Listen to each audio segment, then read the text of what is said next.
Hamlet by William Shakespeare. Act 1, Scene 1. Elsinore, a platform before the castle. Francisco at his post. Enter to him Bernardo. Who's there? Nay, answer me. Stand and unfold yourself. Long live the king. Bernardo, He.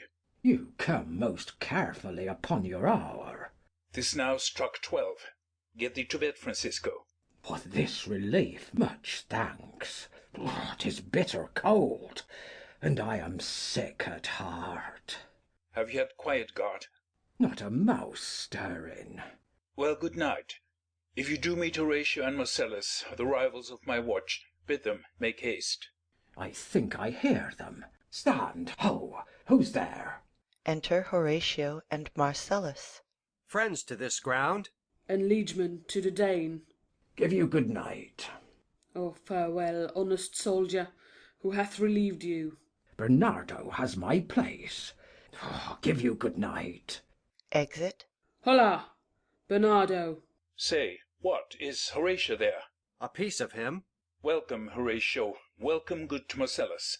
What, has this thing appeared again to-night? I have seen nothing.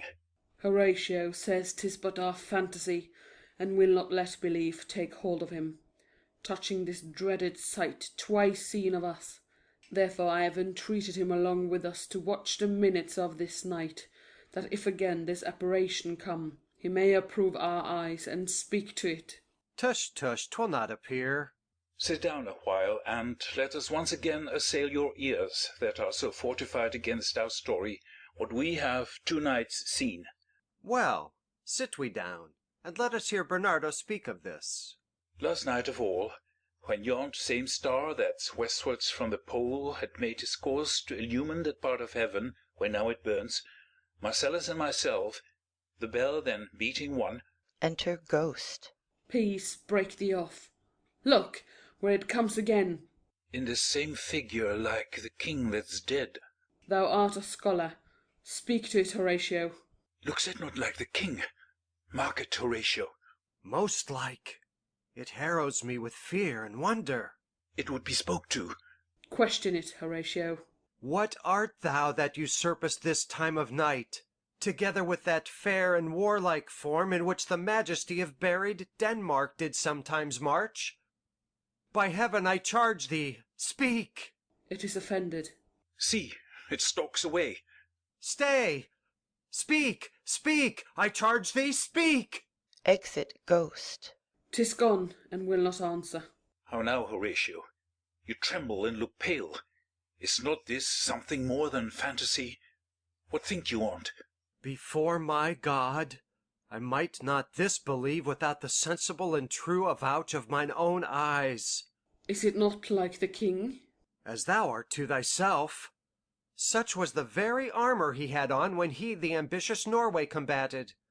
So frowned he once when, in an angry parle, he smote the sledded poleaxe on the ice. 'Tis strange. Thus twice before, and jump at this dead hour, with martial stalk hath he gone by our watch. In what particular thought to work I know not, but in the gross and scope of my opinion, this bodes some strange eruption to our state.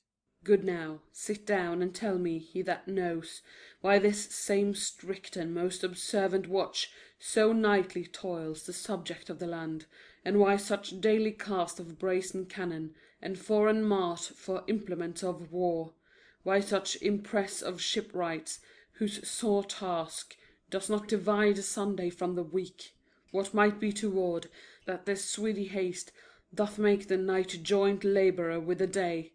Who is that can inform me? That can I, at least the whisper goes. Our last king, whose image even but now appeared to us, was, as you know, by Fortinbras of Norway, thereto pricked on by a most emulate pride, dared to the combat, in which our valiant Hamlet, for so this side of our known world esteemed him, did slay this Fortinbras, who by a sealed compact, well ratified by law and heraldry, did forfeit, with his life, all those his lands which he stood seized of, to the conqueror. Against the which, a moiety competent was gauged by our king, which had returned to the inheritance of Fortinbras had he been vanquisher, as, by the same covenant, and carriage of the article designed, his fell to Hamlet. Now, sir, young Fortinbras, of unimproved metal hot and full, hath in the skirts of Norway here and there sharked up a list of lawless resolutes, for food and diet, to some enterprise that hath a stomach in it, which is no other, as it doth well appear unto our state, but to recover of us, by strong hands and terms compulsatory, those foresaid lands so by his father lost. And this, I take it, is the main motive of our preparations, the source of this our watch and the chief head of this post-haste and roamage in the land. I think it be no other but e'en so. Well may it sort, that this portentous figure comes armed through our watch, so like the king that was and is the question of these wars. A mote it is to trouble the mind's eye. In the most high and palmy state of Rome, a little ere the mightiest Julius fell, the graves stood tenantless, and the sheeted dead did squeak and gibber in the Roman streets, as stars with trains of fire and dews of blood, disasters in the sun, and the moist star upon whose influence Neptune's empire stands was sick almost to doomsday with eclipse. And even the like precurse of fierce events, as harbingers preceding still the fates and prologue of the omen coming on, have heaven and earth together demonstrated unto our climentures and countrymen.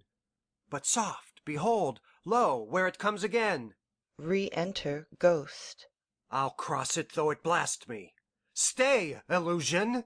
If thou hast any sound or use of voice, speak to me. If there be any good thing to be done, that may to thee do ease and grace to me, speak to me. Cock crows. If thou art privy to thy country's fate, which happily foreknowing may avoid, oh speak! Or if thou hast uphoarded in thy life extorted treasure in the womb of earth, for which they say you spirits oft walk in death, speak of it, stay, and speak. Stop it, Marcellus. Shall I strike at it with my partisan? Do, if it will not stand. 'Tis here. 'Tis here. 'Tis gone. Exit Ghost. We do it wrong, being so majestical, to offer it the show of violence, for it is, as the air, invulnerable, and our vain blows malicious mockery. It was about to speak when the cock crew. And then it started like a guilty thing upon a fearful summons. I have heard the cock, that is the trumpet to the morn, doth with his lofty and shrill sounding throat awake the god of day, and, at his warning, whether in sea or fire, in earth or air, the extravagant and erring spirit hies to his confine. And of the truth herein this present object made probation. It faded on the crowing of the cock. Some say that ever against the season comes wherein our Saviour's birth is celebrated. The bird of dawning singeth all night long, and then, they say, no spirit dares stir abroad. The nights are wholesome, then no planet strike, no fairy takes, nor witch hath powers to charm, so hallowed and so gracious is the time. So have I heard, and do in part believe it. But, look, the morn, in russet mantle clad, walks o'er the dew of yon high eastward hill. Break we our watch up, and by my advice, let us impart what we have seen tonight unto young Hamlet, for, upon my life, this spirit, dumb to us, will speak to him. Do you consent we shall acquaint him with it, as needful in our loves, fitting our duty? Let's do it, I pray, and I this morning know where we shall find him most conveniently. Exeunt. Scene 2. A room of state in the castle. Enter King Claudius, Queen Gertrude, Hamlet, Polonius, Laertes, Voltimand, Cornelius, lords and attendants. Though yet of Hamlet our dear brother's death the memory be green, and that it us befitted to bear our hearts in grief, and our whole kingdom to be contracted in one brow of woe, yet so far hath discretion fought with nature, that we with wisest sorrow think on him, together with remembrance of ourselves. Therefore our sometime sister, now our queen, the imperial jointress to this warlike state, have we, as 'twere, with a defeated joy, with an auspicious and a dropping eye, with mirth in funeral and with dirge in marriage, in equal scale weighing delight and dole, taken to wife. Nor have we herein barred your better wisdoms, which have freely gone with this affair along. For all, our thanks. Now follows, that you know, young Fortinbras, holding a weak supposal of our worth, or thinking by our late dear brother's death our state to be disjoint and out of frame, colleagued with the dream of his advantage, he hath not failed to pester us with message, importing the surrender of those lands lost by his father, with all bonds of law, to our most valiant brother. So much for him. Now for ourself, and for this time of meeting. Thus much the business is. We have here writ to Norway, uncle of young Fortinbras, who, impotent and bedrid, scarcely hears of this his nephew's purpose, to suppress his further gait herein, in that the levies, the lists, and full proportions are all made out of his subject. And we here dispatch you, good Cornelius, and you, Voltimand, forbearers of this greeting to old Norway, giving to you no further personal power to business with the king, more than the scope of these delated articles allow. Farewell, and let your haste commend your duty. In that and all things we will show our duty. We doubt it nothing. Heartily farewell. Exeunt Voltimand and Cornelius. And now, Laertes, what's the news with you? You told us of some suit. What is't, Laertes? You cannot speak of reason to the Dane and loose your voice. What wouldst thou beg, Laertes, that shall not be my offer, not thy asking? The head is not more native to the heart, the hand more instrumental to the mouth, than is the throne of Denmark to thy father. What wouldst thou have, Laertes? My dread lord, your leave and favour to return to France. From whence so willingly I came to Denmark, to show my duty in your coronation, yet now, I must confess, that duty done, my thoughts and wishes bend again toward France, and bow them to your gracious leave and pardon. Have you your father's leave? What says Polonius? He hath, my lord, wrung from me my slow leave by laboursome petition, and at last, upon his will, I sealed my hard consent. I do beseech you, give him leave to go.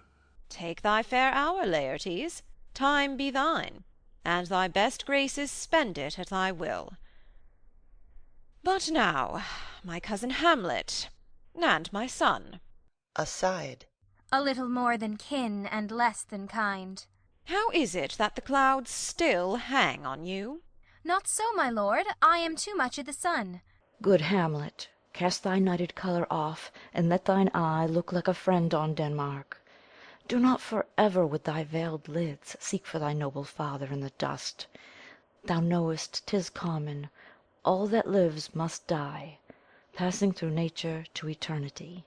Ay, madam, it is common. If it be, why seems it so particular with thee? Seems, madam, nay, it is. I know not seems.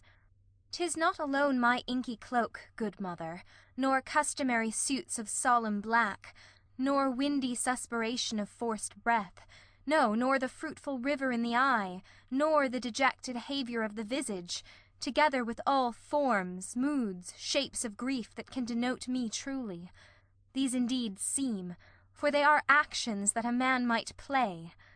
But I have that within which passeth show, these but the trappings and the suits of woe. 'Tis sweet and commendable in your nature, Hamlet, to give these mourning duties to your father. But you must know your father lost a father. That father lost his, and the survivor bound in filial obligation for some term to do obsequious sorrow. But to persever in obstinate condolement is a course of impious stubbornness. 'Tis unmanly grief. It shows a will most incorrect to heaven, a heart unfortified, a mind impatient, an understanding simple and unschooled. For what we know must be, and is as common as any the most vulgar thing to sense, why should we in our peevish opposition take it to heart? Fie! 'Tis a fault to heaven, a fault against the dead, a fault to nature, to reason most absurd, whose common theme is death of fathers, and who still hath cried from the first course till he that died to-day, this must be so. We pray you, throw to earth this unprevailing woe, and think of us as of a father. For let the world take note, you are the most immediate to our throne, and with no less nobility of love than that which dearest father bears his son, do I impart toward you. For your intent in going back to school in Wittenberg, it is most retrograde to our desire, and we beseech you, bend you to remain here in the cheer and comfort of our eye, our chiefest courtier, cousin, and our son. Let not thy mother lose her prayers, Hamlet. I pray thee, stay with us. Go not to Wittenberg. I shall in all my best obey you, madam. Why, 'tis a loving and a fair reply. Be as ourself in Denmark. Madam, come. This gentle and unforced accord of Hamlet sits smiling to my heart, in grace whereof no jocund health that Denmark drinks to-day, but the great cannon to the clouds shall tell, and the kings rouse the heavens all breat again, respeaking earthly thunder. Come, away. Exeunt all but Hamlet. Oh, that this too solid flesh would melt, thaw, and resolve itself into a dew! Or that the everlasting had not fixed his cannon 'gainst self-slaughter. O God, God! How weary, stale, flat, and unprofitable seem to me all the uses of this world! Fie on't, fie! 'Tis an unweeded garden that grows to seed. Things rank and gross in nature possess it merely. That it should come to this, but 2 months dead, nay, not so much, not 2. So excellent a king, that was to this Hyperion to a satyr.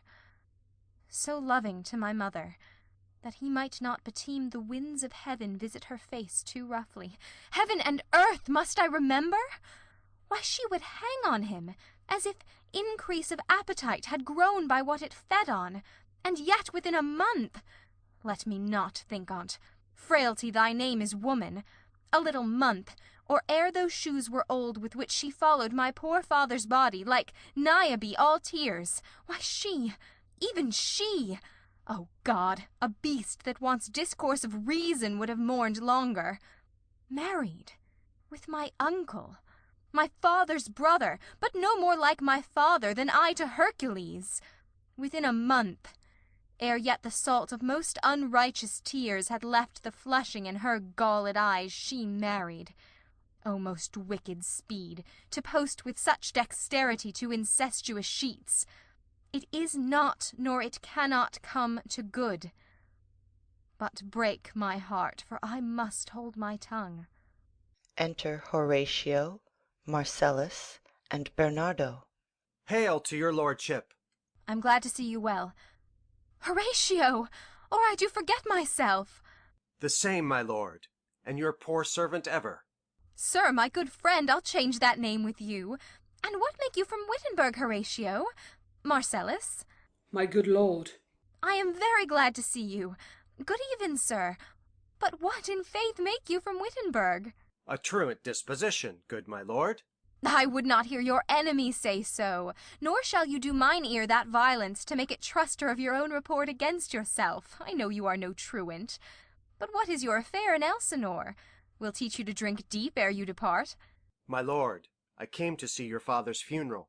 I pray thee, do not mock me, fellow student. I think it was to see my mother's wedding. Indeed, my lord, it followed hard upon. Thrift, Horatio.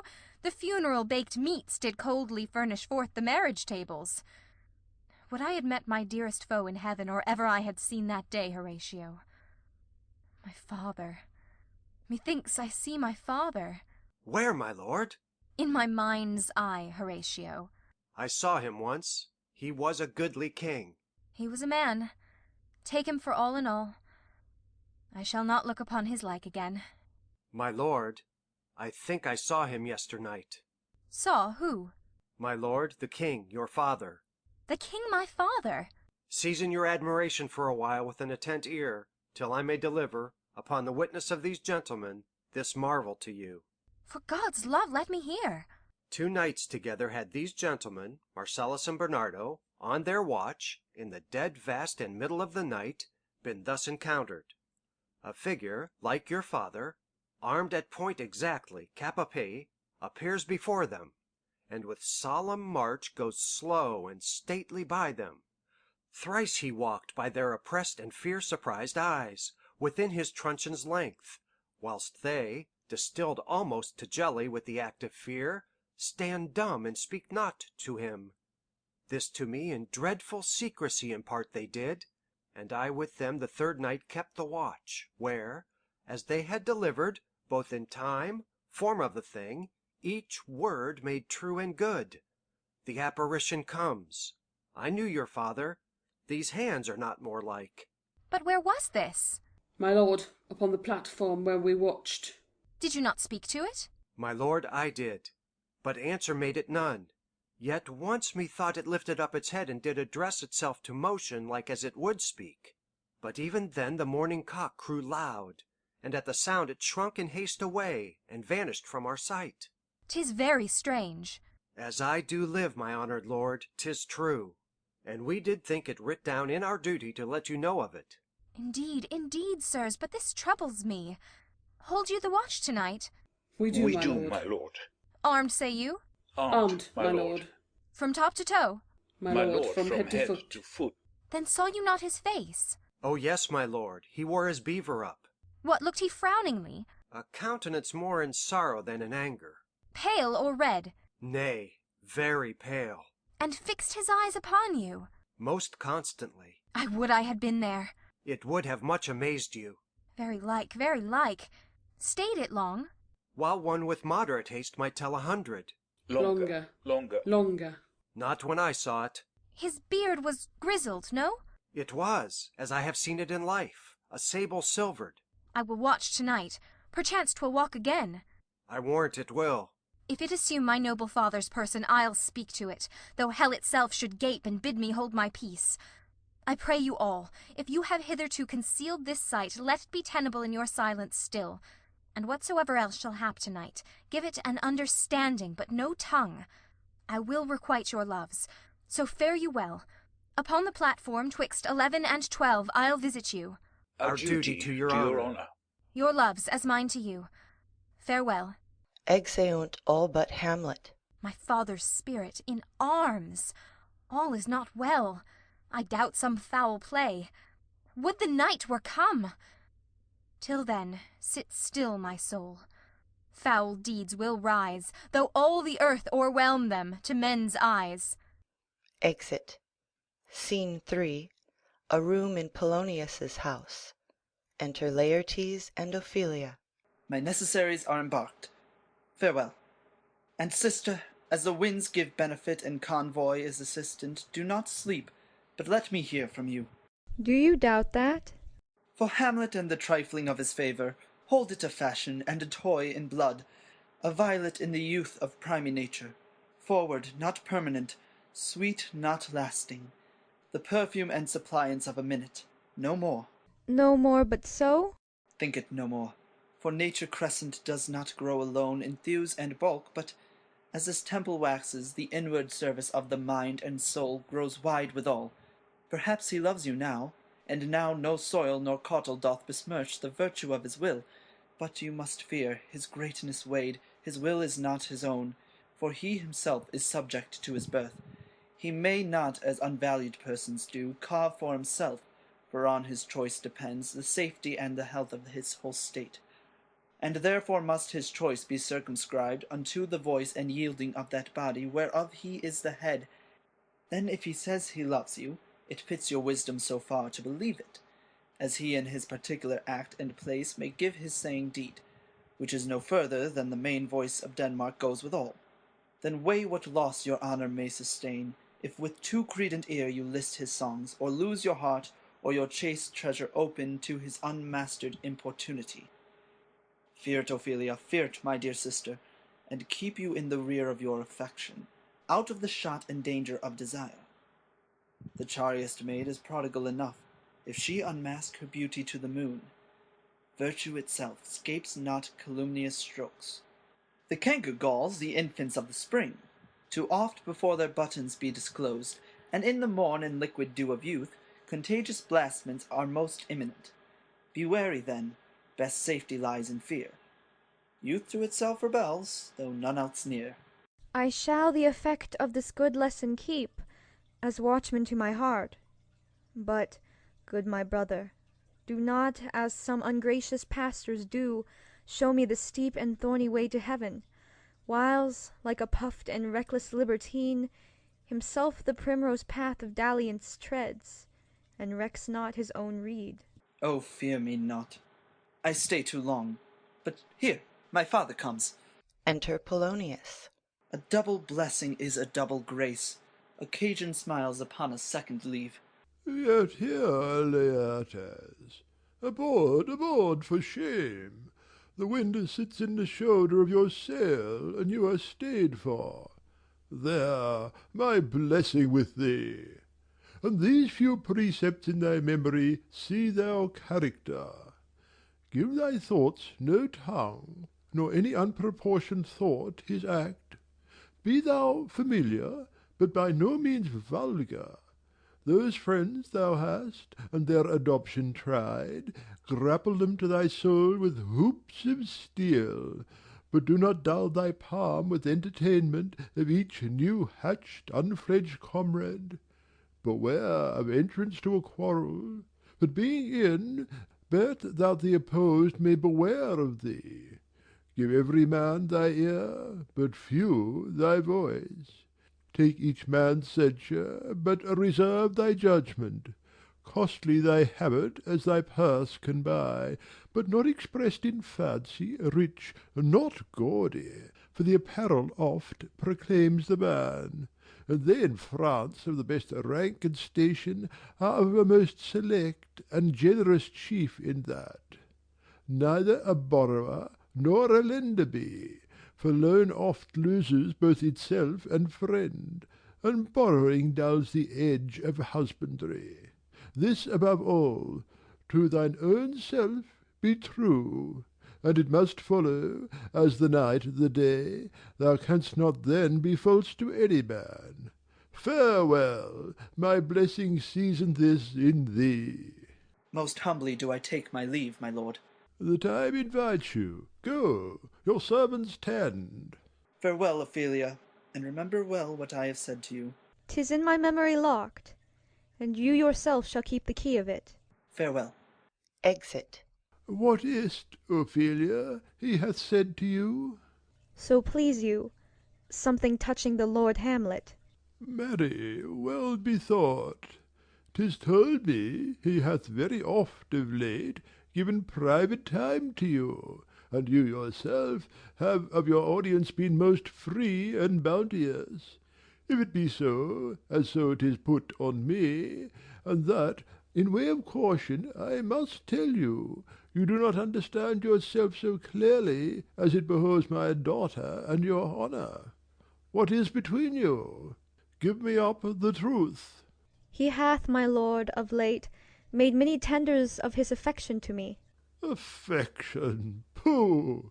You speak like a green girl, unsifted in such perilous circumstance. Do you believe his tenders, as you call them? I do not know, my lord, what I should think.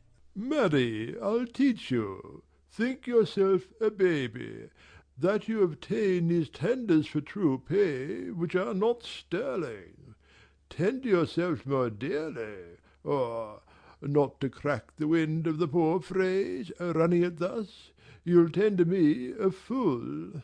My lord, he hath importuned me with love in honourable fashion. Ay, fashion you may call it. Go to, go to.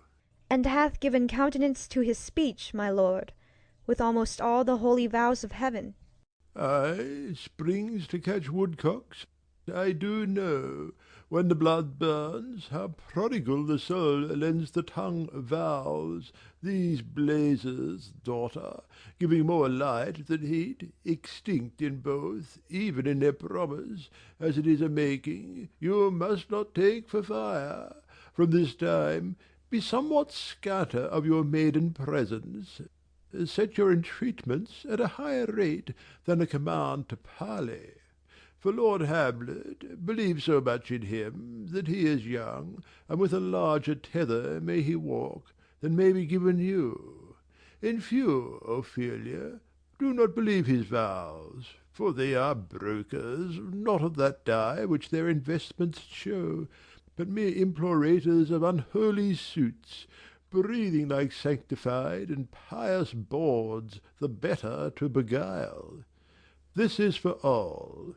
I would not, in plain terms, from this time forth, have you so slander any moment leisure as to give words or talk with the Lord Hamlet. Look to it, I charge you. Come your ways. I shall obey, my lord. Exeunt. Scene 4. The platform. Enter Hamlet, Horatio, and Marcellus. The air bites shrewdly. It is very cold. It is a nipping and eager air. What hour now? I think it lacks 12. No, it is struck. Indeed, I heard it not. Then it draws near the season wherein the spirit held his wont to walk. A flourish of trumpets, and ordnance shot off within. What does this mean, my lord? The king doth wake tonight and takes his rouse, keeps wassail and the swaggering upspring reels. And as he drains his draughts of Rhenish down, the kettle drum and trumpet thus bray out the triumph of his pledge. Is it a custom? Ay, marry, is't. But to my mind, though I am native here and to the manner born, it is a custom more honoured in the breach than the observance. This heavy-headed revel east and west makes us traduced and taxed of other nations. They cleep us drunkards, and with swinish phrase soil our addition. And indeed it takes from our achievements, though performed at height, the pith and marrow of our attribute. So oft it chances in particular men, that for some vicious mole of nature in them, as in their birth, wherein they are not guilty, since nature cannot choose his origin, by the o'ergrowth of some complexion, oft breaking down the pales and forts of reason, or by some habit that too much o'erleavens the form of plausive manners, that these men, carrying, I say, the stamp of one defect, being nature's livery or fortune's star, their virtues else, be they as pure as grace, as infinite as man may undergo, shall in the general censure take corruption from that particular fault. The dram of eel doth all the noble substance of a doubt to his own scandal. Look, my lord, it comes. Enter Ghost. Angels and ministers of grace, defend us. Be thou a spirit of health or goblin damned, bring with thee airs from heaven or blasts from hell. Be thy intents wicked or charitable, thou comest in such a questionable shape that I will speak to thee. I'll call thee Hamlet, king, father, royal Dane. Oh, answer me! Let me not burst in ignorance, but tell why thy canonized bones, hearsed in death, have burst their cerements. Why the sepulchre wherein we saw thee quietly inurned hath oped his ponderous and marble jaws to cast thee up again. What may this mean, that thou, dead corse, again in complete steel, revisits thus the glimpses of the moon, making night hideous, and we fools of nature so horridly to shake our disposition with thoughts beyond the reaches of our souls? Say, why is this? Wherefore? What should we do? Ghost beckons Hamlet. It beckons you to go away with it, as if it some impartment did desire to you alone. Look, with that courteous action it waves you to a more removed ground, but do not go with it. No, by no means.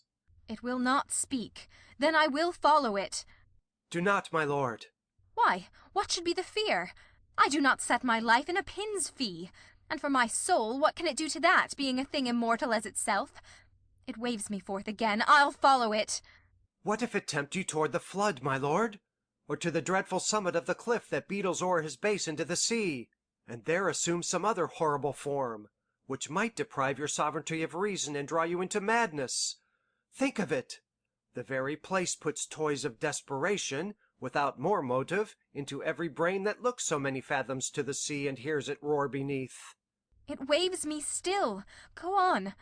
I'll follow thee. You shall not go, my lord. Hold off your hands. Be ruled. You shall not go. My fate cries out, and makes each petty artery in this body as hardy as the Nemean lion's nerve. Still am I called. Unhand me, gentlemen. By heaven, I'll make a ghost of him that lets me. I say, away. Go on. I'll follow thee. Exeunt Ghost and Hamlet. He waxes desperate with imagination. Let's follow. 'Tis not fit thus to obey him. Have after. To what issue will this come? Something is rotten in the state of Denmark. Heaven will direct it. Nay, let's follow him. Exeunt. Scene 5. Another part of the platform. Enter Ghost and Hamlet. Where wilt thou lead me? Speak, I'll go no further. Mark me. I will. My hour is almost come, when I to sulphurous and tormenting flames must render up myself. Alas, poor ghost!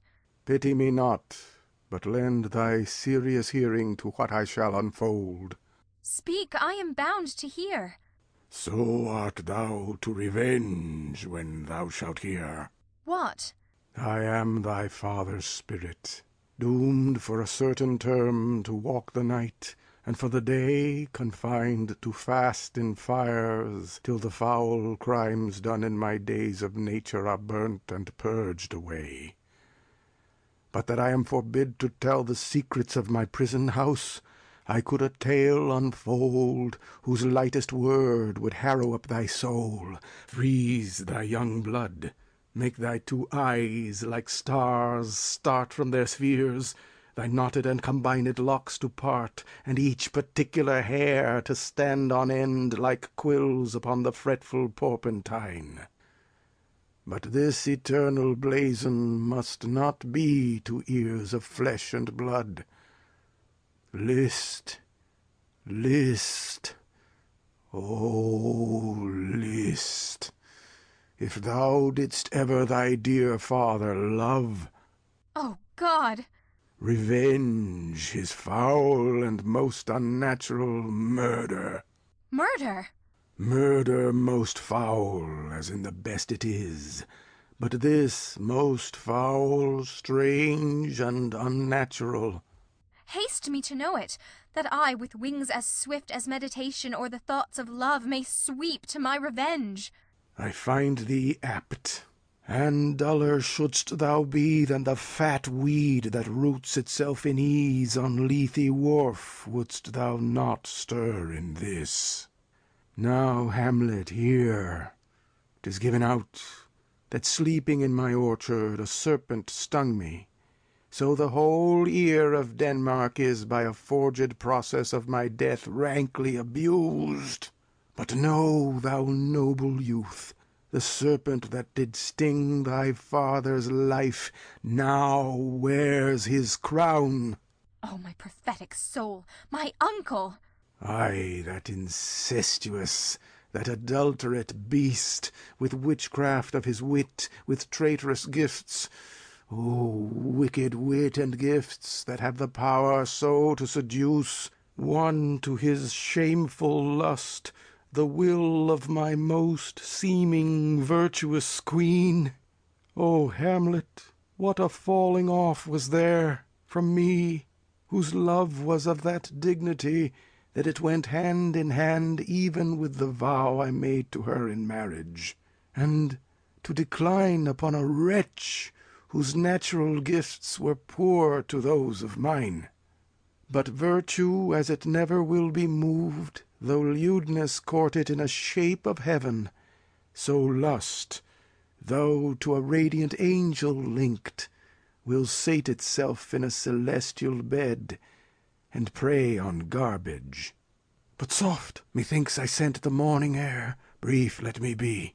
Sleeping within my orchard, my custom always of the afternoon, upon my secure hour, thy uncle stole, with juice of cursed Hebanon in a vial, and in the porches of my ears did pour the leprous distilment, whose effect holds such an enmity with blood of man, that swift as quicksilver it courses through the natural gates and alleys of the body, and with a sudden vigour doth posset and curd, like eager droppings into milk, the thin and wholesome blood. So did it mine, and a most instant tetter barked about, most laser-like, with vile and loathsome crust, all my smooth body. Thus was I, sleeping, by a brother's hand, of life, of crown, of queen, at once dispatched, cut off even in the blossoms of my sin, unhouselled, disappointed, unannealed, no reckoning made, but sent to my account with all my imperfections on my head. Oh, horrible! Oh, horrible! Most horrible! If thou hast nature in thee, bear it not. Let not the royal bed of Denmark be a couch for luxury and damned incest. But howsoever thou pursuest this act, taint not thy mind, nor let thy soul contrive against thy mother aught. Leave her to heaven, and to those thorns that in her bosom lodge, to prick and sting her. Fare thee well at once. The glowworm shows the matin to be near, and 'gins to pale his uneffectual fire. Adieu. Adieu, Hamlet, remember me. Exit. Oh, all you host of heaven! O earth, what else? And shall I couple hell? O fie! Hold my heart, and you, my sinews, grow not instant old, but bear me stiffly up. Remember thee! Ay, thou poor ghost, while memory holds a seat in this distracted globe. Remember thee! Yea, from the table of my memory I'll wipe away all trivial fond records, all saws of books, all forms, all pressures past, that youth and observation copied there, and thy commandment all alone shall live within the book and volume of my brain, unmixed with baser matter. Yes, by heaven! O most pernicious woman! O villain, villain, smiling, damned villain! My tables, meet it is I set it down that one may smile and be a villain. At least I'm sure it may be so in Denmark. Writing. So, uncle, there you are. Now to my word. It is adieu. Adieu, remember me. I have sworn it. My lord, my lord! lord! My lord! Lord Hamlet! Heaven secure him! So be it. Hillo, ho, ho, my lord! Hillo, ho, ho, boy! Come, bird, come! Enter Horatio and Marcellus. How is't, my noble lord? What news, my lord? Oh, wonderful! Good, my lord, tell it. No, you'll reveal it. Not I, my lord, by heaven. Nor I, my lord. How say you then? Would heart of man once think it? But you'll be secret. Aye, by heaven, my lord. There's ne'er a villain dwelling in all Denmark, but he's an errant knave. There needs no ghost, my lord, come from the grave to tell us this. Why, right. You heard the right. And so, without more circumstance at all, I hold it fit that we shake hands and part. You, as your business and desire shall point you, for every man hath business and desire, such as it is. And for mine own poor part, look you, I'll go pray. These are but wild and whirling words, my lord. I'm sorry they offend you heartily. Yes, faith, heartily. There's no offence, my lord. Yes, by Saint Patrick, but there is, Horatio, and much offence, too. Touching this vision here, It is an honest ghost, that let me tell you, for your desire to know what is between us, or master it as you may. And now, good friends, as you are friends, scholars, and soldiers, give me one poor request. What is it, my lord? We will. Never make known what you have seen tonight. My lord, we will not. Nay, but swear it. In faith, my lord, not I. Nor I, my lord, in faith. Upon my sword. We have sworn, my lord, already. Indeed, upon my sword, indeed. Swear. Aha, boy, sayest thou so? Art thou there, true penny? Come on, you hear this fellow in the cellarage. Consent to swear. Propose the oath, my lord. Never to speak of this that you have seen. Swear by my sword. Swear. Hic et ubique? Then we'll shift our ground. Come hither, gentlemen, and lay your hands again upon my sword. Never to speak of this that you have heard. Swear by my sword. Swear. Well said, old mole. Canst work i' the earth so fast, a worthy pioneer. Once more, remove, good friends. Oh, day and night! But this is wondrous strange. And therefore as a stranger give it welcome. There are more things in heaven and earth, Horatio, than are dreamt of in your philosophy. But come, here as before, never, so help you mercy, how strange or odd soe'er I bear myself, as I perchance hereafter shall think meet to put an antic disposition on, that you, at such times seeing me, never shall, with arms encumbered thus, or this head shake, or by pronouncing of some doubtful phrase, as well, well, we know, or we could, and if we would, or if we list to speak, or there be, and if there might, or such ambiguous giving out to note that you know aught of me, this not to do. So grace and mercy at your most need help you. Swear. Swear. Rest, rest, perturbed spirit. They swear. So, gentlemen, with all my love I do commend me to you, and what so poor a man as Hamlet is may do to express his love and friending to you, God willing, shall not lack. Let us go in together, and still, your fingers on your lips, I pray. The time is out of joint. O cursed spite, that ever I was born to set it right. Nay, come, let's go together. Exeunt. End of Act 1. Act 2. Scene 1. A room in Polonius's house. Enter Polonius and Reynaldo. Give him this money and these notes, Reynaldo. I will, my lord.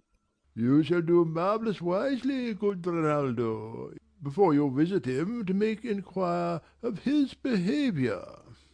My lord, I did intend it. Marry, well said, very well said. Look you, sir, inquire me first what danskers are in Paris, and how, and who, what means, and where they keep, what company, at what expense, and finding by this encompassment and drift of question that they do know my son, come you more nearer than your particular demands will touch it. Take you, as 'twere, some distant knowledge of him, as thus: I know his father and his friends, and in part him. Do you mark this, Reynaldo? Ay, very well, my lord. And in part him. But you must say, not well, but if't be he I mean, he's very wild, addicted so and so. And there put on him what forgeries you please. Marry, none so rank as may dishonour him, take heed of that. But, sir, such wanton, wild, unusual slips as our companions noted and most known to youth and liberty. As gaming, my lord. Ay, or drinking, fencing, swearing, quarrelling, drabbing, you may go so far. My lord, that would dishonour him. Faith, no. As you may season it in the charge, you must not put another scandal on him, that he is open to incontinency. That's not my meaning. but breathe his faults so quaintly that they may seem the taints of liberty, the flash and outbreak of a fiery mind, a savageness in the unreclaimed blood of general assault. But, my good lord. Wherefore should you do this? Ay, my lord, I would know that. Marry, sir, here's my drift, and I believe it is a fetch of wit, you laying these slight sallies on my son, as 'twere a thing little soiled i' the working. Mark you, your party in converse, him you would sound, having ever seen in the predominant crimes the youth you breathe of guilty. Be assured he closes with you in this consequence. Good sir, also, or friend, or gentleman, according to the phrase or the edition of man and country. Very good, my lord. And then, sir, does he this? He does? What was I about to say? By the mass, I was about to say something. Where did I leave? At closes in the consequence, friend or so, and gentleman. At closes in the consequence, ay, marry, he closes thus.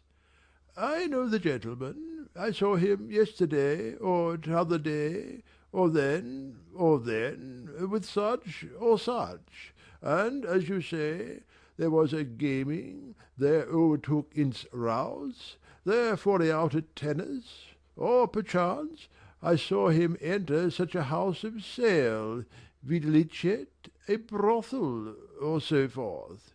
See you now, your bait of falsehood takes this carp of truth, and thus do we of wisdom and of reach, with windlasses and assays of bias, by indirections find directions out. So by my former lecture and advice shall you, my son. You have me, have you not? My lord, I have. God be with you. Fare you well. Good, my lord. Observe his inclination in yourself. I shall, my lord. And let him ply his music. Well, my lord. Farewell. Exit Reynaldo. Enter Ophelia.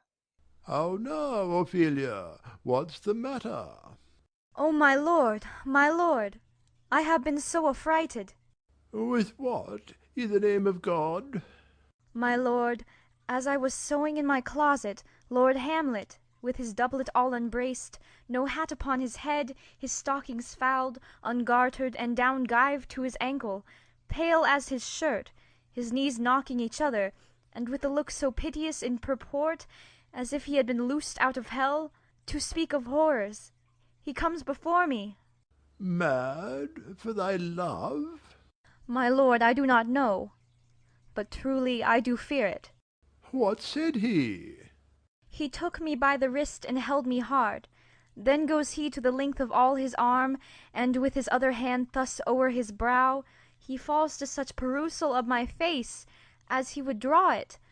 Long stayed he so. At last, a little shaking of mine arm, and thrice his head thus waving up and down, he raised a sigh so piteous and profound, as it did seem to shatter all his bulk and in his being. That done, he lets me go, and, with his head over his shoulder turned, he seemed to find his way without his eyes, for out o' doors he went without their helps, and, to the last, bended their light on me. Come, go with me. I will go seek the king. This is the very ecstasy of love, whose violent property foredoes itself, and leads the will to desperate undertakings, as oft as any passion under heaven that does afflict our natures. I am sorry. What? Have you given him any hard words of late? No, my good lord, but, as you did command, I did repel his fetters and denied his access to me. That hath made him mad.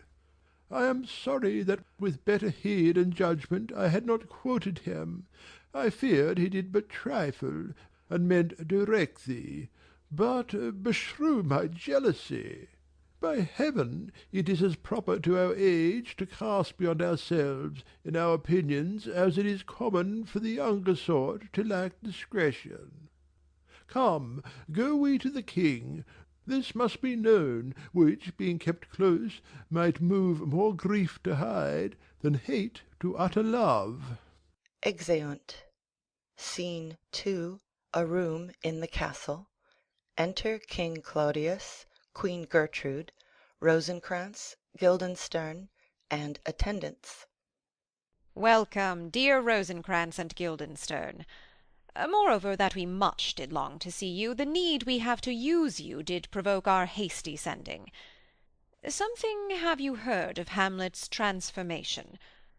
So call it, sith nor the exterior nor the inward man resembles that it was.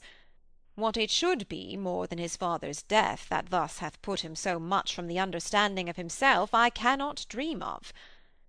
I entreat you both, that being of so young days brought up with him, and sith so neighboured to his youth and haviour, that you vouchsafe your rest here in our court some little time, so by your companies to draw him on to pleasures, and to gather, so much as from occasion you may glean, whether aught to us unknown afflicts him thus. That opened lies within our remedy. Good gentlemen, he hath much talked of you, and sure I am two men there are not living to whom he more adheres. If it will please you to show us so much gentry and goodwill as to expend your time with us a while, for the supply and profit of our hope, your visitation shall receive such thanks as fits a king's remembrance. Both your majesties might, by the sovereign power you have of us, put your dread pleasures more into command than to entreaty. But we both obey, and here give up ourselves in the full bent to lay our service freely at your feet, to be commanded. Thanks, Rosencrantz and gentle Guildenstern. Thanks, Guildenstern and gentle Rosencrantz, and I beseech you instantly to visit my too much changed son. Go, some of you, and bring these gentlemen where Hamlet is. Heavens make our presence and our practices pleasant and helpful to him. Aye, amen. Exeunt Rosencrantz, Guildenstern, and some attendants. Enter Polonius. The ambassadors from Norway, my good lord, are joyfully returned. Thou still hast been the father of good news. Have I, my lord? I assure my good liege I hold my duty as I hold my soul, both to my God and to my gracious king, and I do think, or else this brain of mine hunts not the trail of policy so sure as it hath used to do, that I have found the very cause of Hamlet's lunacy. Oh, speak of that. That do I long to hear. Give first admittance to the ambassadors. My news shall be the fruit to that great feast. Thyself do grace to them, and bring them in. Exit Polonius. He tells me, my dear Gertrude, he hath found the head and source of all your son's distemper. I doubt it is no other but the main, his father's death, and or hasty marriage. Well, we shall sift him. Re-enter Polonius with Voltimand and Cornelius. Welcome, my good friends. Say, Voltimand, what from our brother Norway? Most fair return of greetings and desires. Upon our first, he set out to suppress his nephew's levies, which to him appeared to be a preparation gainst the Polack. But, better looked into, he truly found it was against your highness, whereas grieved that so his sickness, age, and impotence was falsely borne in hand, sends out arrests on Fortinbras, which he, in brief, obeys. Receives rebuke from Norway, and in fine makes vow before his uncle never more to give the essay of arms against your majesty. Whereon old Norway, overcome with joy, gives him 3,000 crowns in annual fee, and his commission to employ those soldiers, so levied as before, against the Polack, with an entreaty herein further shown, giving a paper, that it might please you to give quiet pass through your dominions for this enterprise, on such regard of safety and allowance as therein are set down.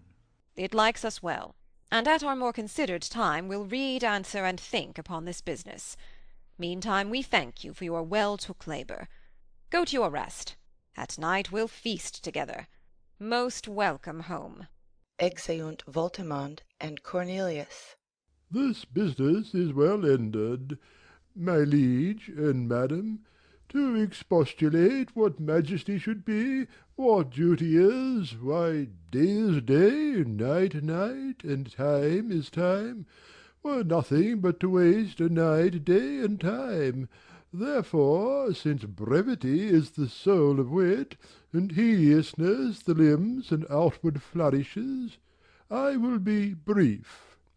Your noble son is mad. Mad call I it. For, to define true madness, what is but to be nothing else but mad? But let that go. More matter with less art. Madam, I swear I use no art at all. That he is mad, 'tis true, 'tis true, 'tis pity. And pity 'tis true. A foolish figure. But farewell it, for I will use no art. Mad let us grant him, then. And now remains that we find out the cause of this effect, or rather say, the cause of this defect. For this effect defective comes by cause. Thus it remains, and the remainder thus. Perpend.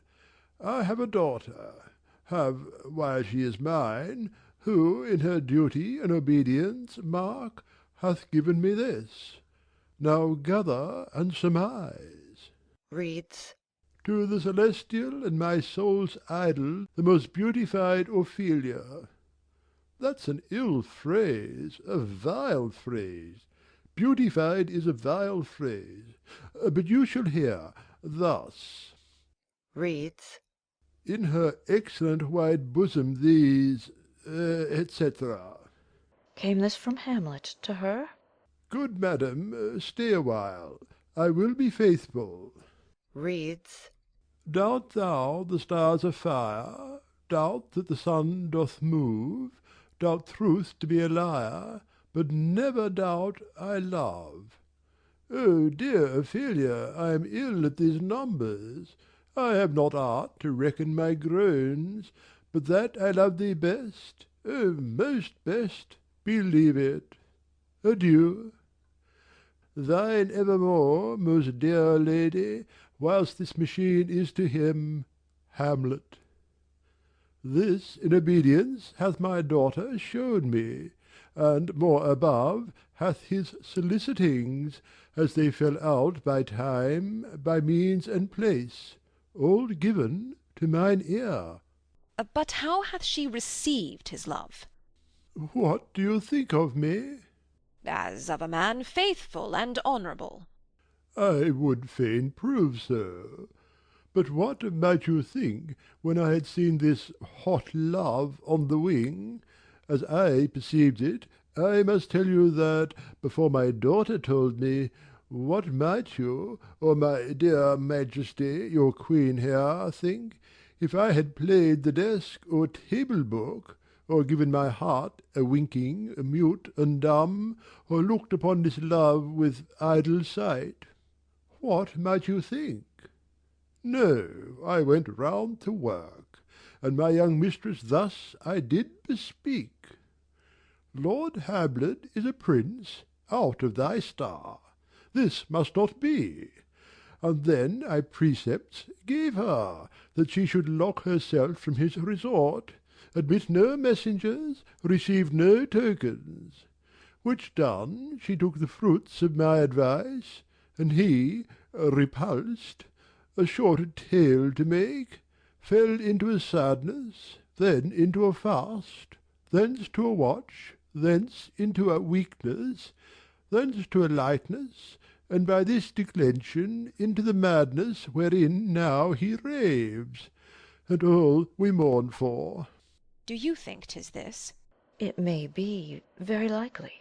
Hath there been such a time, I'd fain know that I have positively said, "'Tis so," when it proved otherwise? Not that I know. Pointing to his head and shoulder. Take this from this, if this be otherwise. If circumstances lead me, I will find where truth is hid, though it were hid indeed within the centre. How may we try it further? You know, sometimes he walks 4 hours together, here in the lobby. So he does indeed. At such a time I'll loose my daughter to him. Be you and I behind an arras then. Mark the encounter. If he love her not, and be not from his reason fall'n thereon, let me be no assistant for estate, but keep a farm and carters. We will try it. But look, where sadly the poor wretch comes reading. Away, I do beseech you both, away. I'll board him presently. Exeunt King Claudius, Queen Gertrude, and attendants. Enter Hamlet, reading. Oh, give me leave. How does my good Lord Hamlet? Well, God a mercy. Do you know me, my lord? Excellent well. You are a fishmonger. Not I, my lord. Then I would you were so honest a man. Honest, my lord.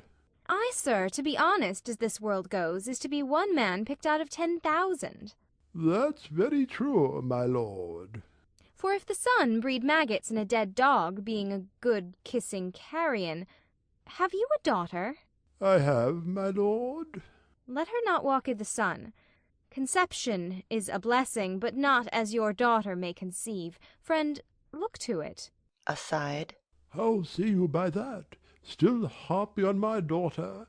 Yet he knew me not at first. He said I was a fishmonger.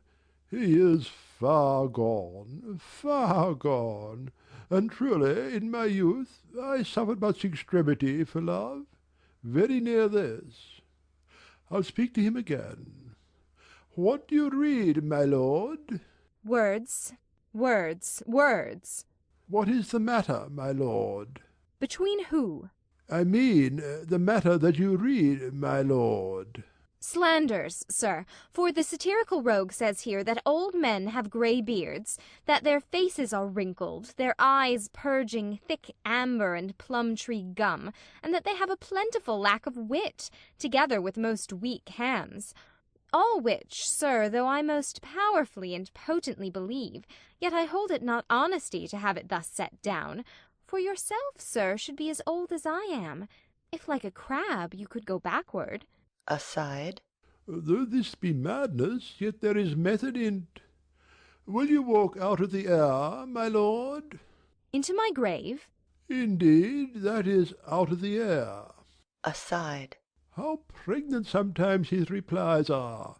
A happiness that often madness hits on, which reason and sanity could not so prosperously be delivered of. I will leave him, and suddenly contrive the means of meeting between him and my daughter. My honourable lord, I will most humbly take my leave of you. You cannot, sir, take from me anything that I will more willingly part withal. Except my life. Except my life.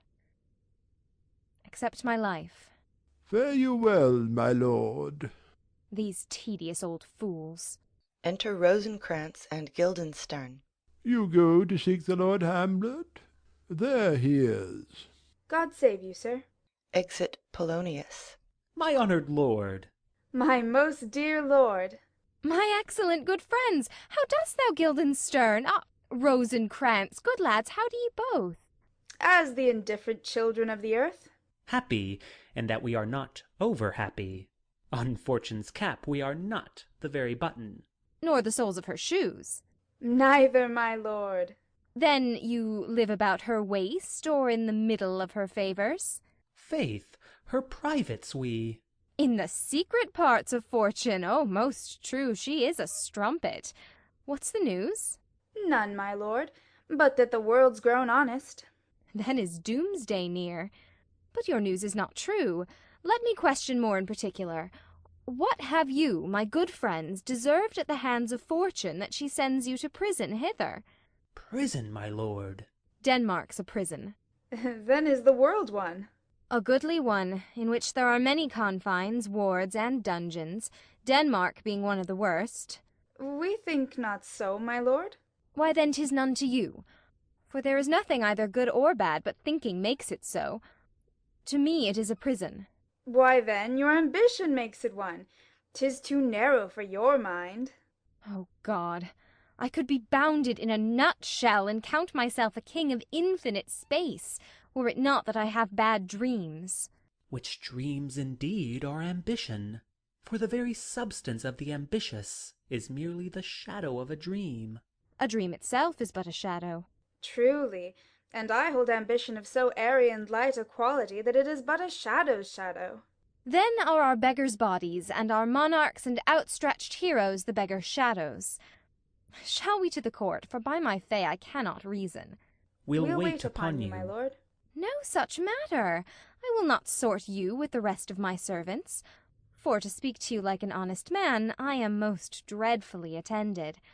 But, in the beaten way of friendship, what make you at Elsinore?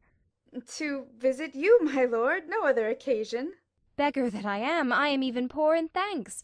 But I thank you. And sure, dear friends, my thanks are too dear a halfpenny. Were you not sent for? Is it your own inclining? Is it a free visitation? Come, deal justly with me. Come, come. Nay, speak. What should we say, my lord? Why, anything but to the purpose. You were sent for, and there is a kind of confession in your looks which your modesties have not craft enough to colour. I know the good king and queen have sent for you. To what end, my lord? That you must teach me. But let me conjure you by the rights of our fellowship, by the consonancy of our youth, by the obligation of our ever-preserved love, and by what more dear a better proposer could charge you withal, be even and direct with me whether you were sent for or no. Aside to Guildenstern. What say you? Nay, then, I have an eye of you. If you love me, hold not off. My lord, we were sent for. I will tell you why. So shall my anticipation prevent your discovery, and your secrecy to the king and queen moult no feather. I have of late, but wherefore I know not, lost all my mirth, forgone all custom of exercises. And indeed it goes so heavily with my disposition that this goodly frame, the earth, seems to me a sterile promontory. This most excellent canopy, the air, look you, this brave o'erhanging firmament, this majestical roof fretted with golden fire, why, it appears no other thing to me than a foul and pestilent congregation of vapours. What a piece of work is a man! How noble in reason! How infinite in faculty! In form and moving, how express and admirable! In action, how like an angel! In apprehension, how like a god! The beauty of the world, the paragon of animals! And yet to me, what is this quintessence of dust? Man delights not me. No, nor woman neither, though by your smiling you seem to say so. My lord, there was no such stuff in my thoughts. Why did you laugh, then, when I said man delights not me? To think, my lord, if you delight not in man, what Lenten entertainment the players shall receive from you. We caughted them on the way, and hither they are coming to offer you service. He that plays the king shall be welcome. His Majesty shall have tribute of me. The adventurous knight shall use his foil and target. The lover shall not sigh gratis. The humorous man shall end his part in peace. The clown shall make those laugh whose lungs are tickled o' the seer, and the lady shall say her mind freely, or the blank verse shall halt for it. What players are they? Even those you are wont to take delight in, the tragedians of the city. How chances it they travel? Their residence, both in reputation and profit, was better both ways. I think their inhibition comes by the means of the late innovation. Do they hold the same estimation they did when I was in the city? Are they so followed? No, indeed they are not. How comes it? Do they grow rusty? Nay, their endeavour keeps in the wonted place. But there is, sir, an array of children, little eyases, that cry out on the top of question, and are most tyrannically clapped for it. These are now the fashion, and so berattle the common stages, so they call them, that many wearing rapiers are afraid of goose quills, and dare scarce come thither. What? Are they children? Who maintains 'em? How are they escotted? Will they pursue the quality no longer than they can sing? Will they not say afterwards, if they should grow themselves to common players, as it is most like, if their means are no better, their writers do them wrong to make them exclaim against their own succession? Faith, there has been much to do on both sides, and the nation holds it no sin to tar them to controversy. There was, for a while, no money bid for argument unless the poet and the player went to cuffs in the question. Is't possible? Oh, there has been much throwing about of brains. Do the boys carry it away? Ay, that they do, my lord. Hercules and his load, too. It is not very strange. For mine uncle is king of Denmark, and those that would make mows at him while my father lived give 20, 40, 50, 100 ducats apiece for his picture in little. Sblood, there is something in this more than natural if philosophy could find it out. Flourish of trumpets within. There are the players. Gentlemen, you are welcome to Elsinore. Your hands, come then. The appurtenance of welcome is fashion and ceremony. Let me comply with you in this garb, lest my extent to the players, which, I tell you, must show fairly outward, should more appear like entertainment than yours.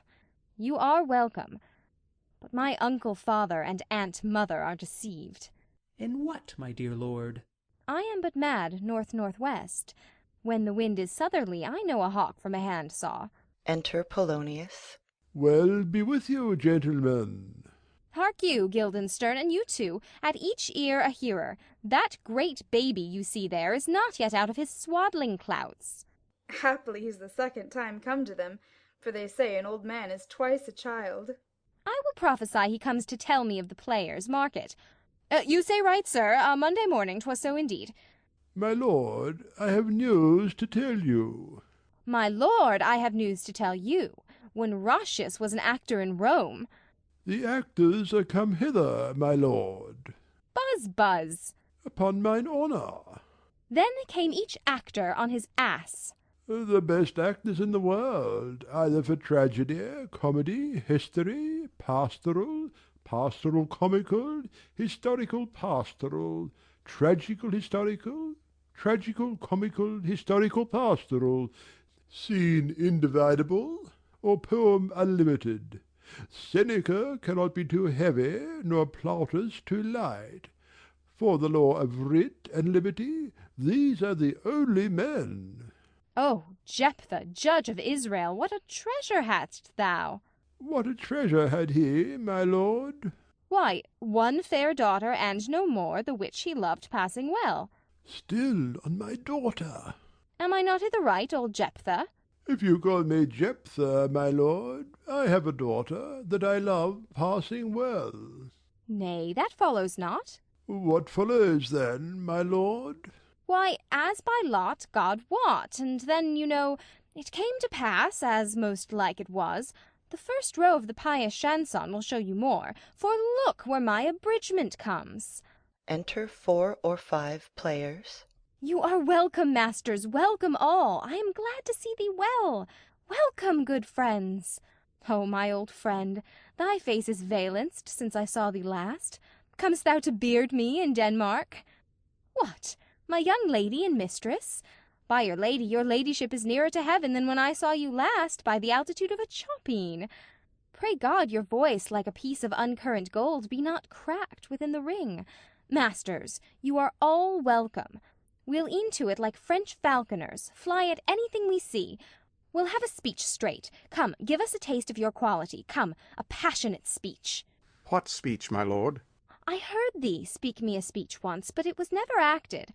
Or if it was, not above once, for the play, I remember, pleased not the million. 'Twas caviar to the general, but it was, as I received it, and others whose judgments in such matters cried in the top of mine, an excellent play, well digested in the scenes, set down with as much modesty as cunning. I remember one said there were no sallets in the lines to make the matter savoury, nor no matter in the phrase that might indict the author of affectation, but called it an honest method, as wholesome as sweet, and by very much more handsome than fine. One speech in it I chiefly loved. 'Twas Aeneas' tale to Dido, and thereabout of it especially where he speaks of Priam's slaughter. If it live in your memory, begin at this line. Let me see. The rugged Pyrrhus, like the Hyrcanian beast. It is not so. It begins with Pyrrhus. The rugged Pyrrhus, he whose sable arms, black as his purpose, did the night resemble, when he lay couched in the ominous horse, hath now this dread and black complexion smeared with heraldry more dismal. Head to foot now is he total gules, horridly tricked with blood of fathers, mothers, daughters, sons, baked and impasted with the parching streets, that lend a tyrannous and damned light to their lord's murder, roasted in wrath and fire, and thus o'ersized with coagulate gore, with eyes like carbuncles, the hellish Pyrrhus, old grandsire Priam, seeks. So, proceed you. 'Fore God, my lord, well spoken, with good accent and good discretion.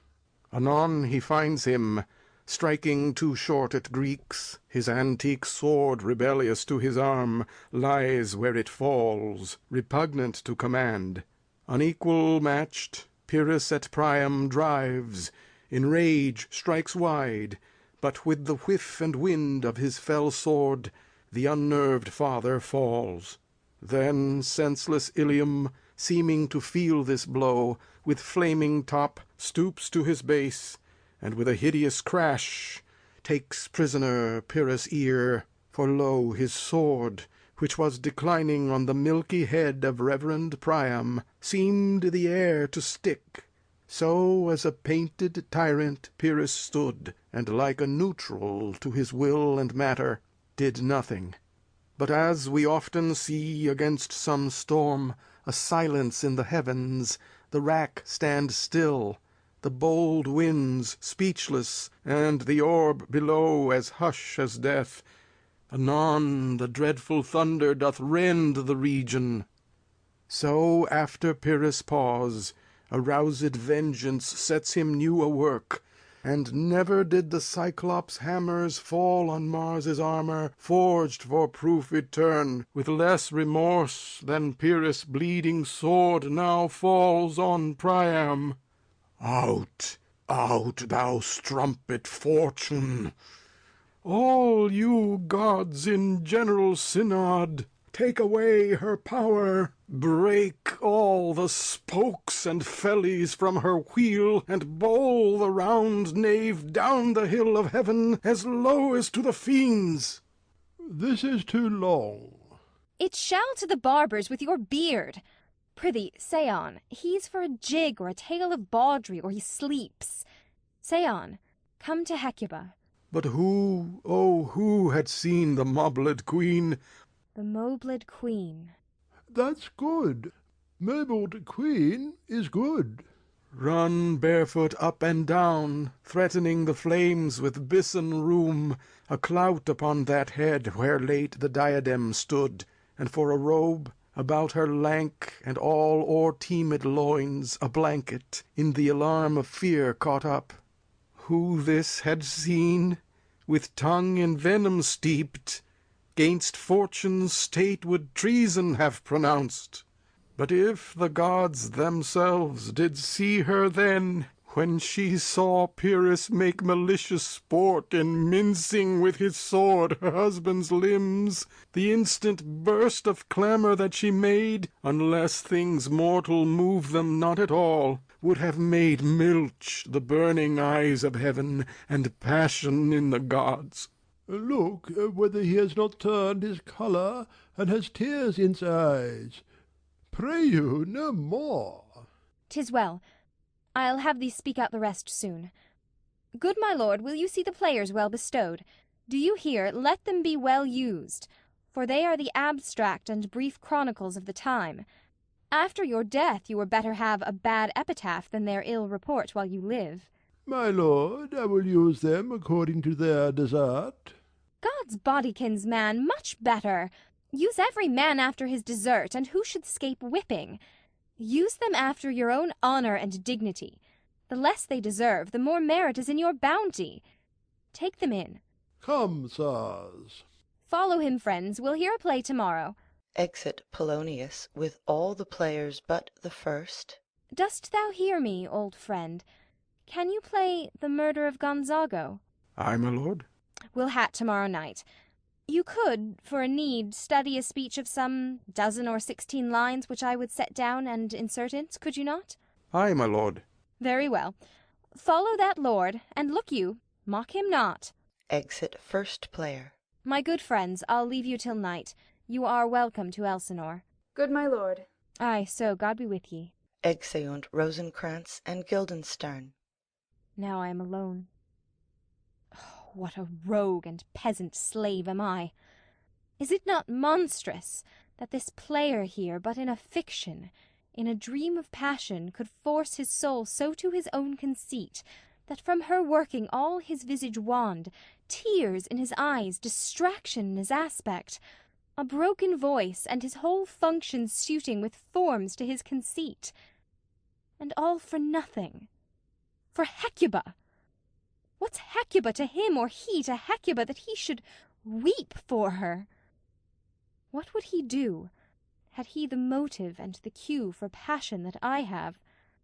He would drown the stage with tears, and cleave the general ear with horrid speech, make mad the guilty and appall the free, confound the ignorant and amaze indeed the very faculties of eyes and ears.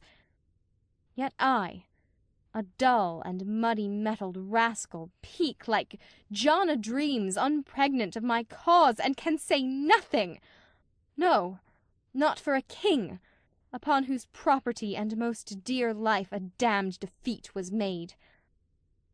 Am I a coward? Who calls me villain, breaks my pate-across, plucks off my beard and blows it in my face, tweaks me by the nose, gives me the lie i' the throat as deep as to the lungs? Who does me this? Ha! Swoons, I should take it, for it cannot be but I am pigeon-livered and lack gall to make oppression bitter. Or ere this I should have fatted all the region kites with this slave's offal. Bloody, bawdy villain! Remorseless, treacherous, lecherous, kindless villain!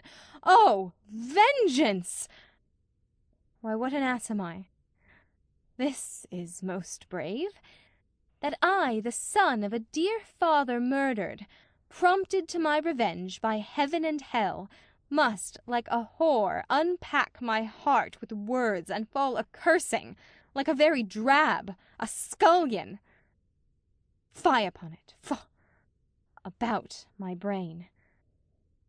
I have heard that guilty creatures sitting at a play have by the very cunning of the scene been struck so to the soul that presently they have proclaimed their malefactions. For murder, though it have no tongue, will speak with most miraculous organ. I'll have these players play something like the murder of my father before mine uncle. I'll observe his looks, I'll tend him to the quick. If he but blench, I know my course.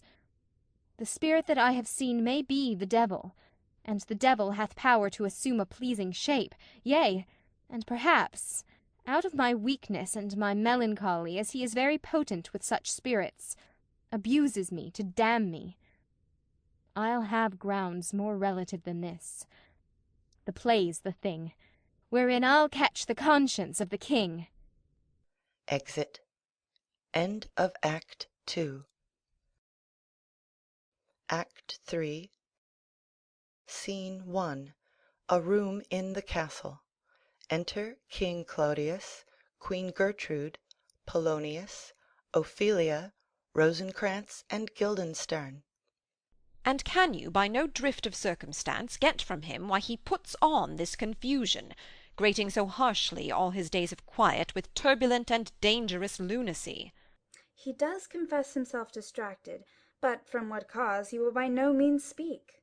Nor do we find him forward to be sounded, but with a crafty madness keeps aloof, when we would bring him on to some confession of his true state. Did he receive you well? Most like a gentleman. But with much forcing of his disposition. Did you essay him to any pastime?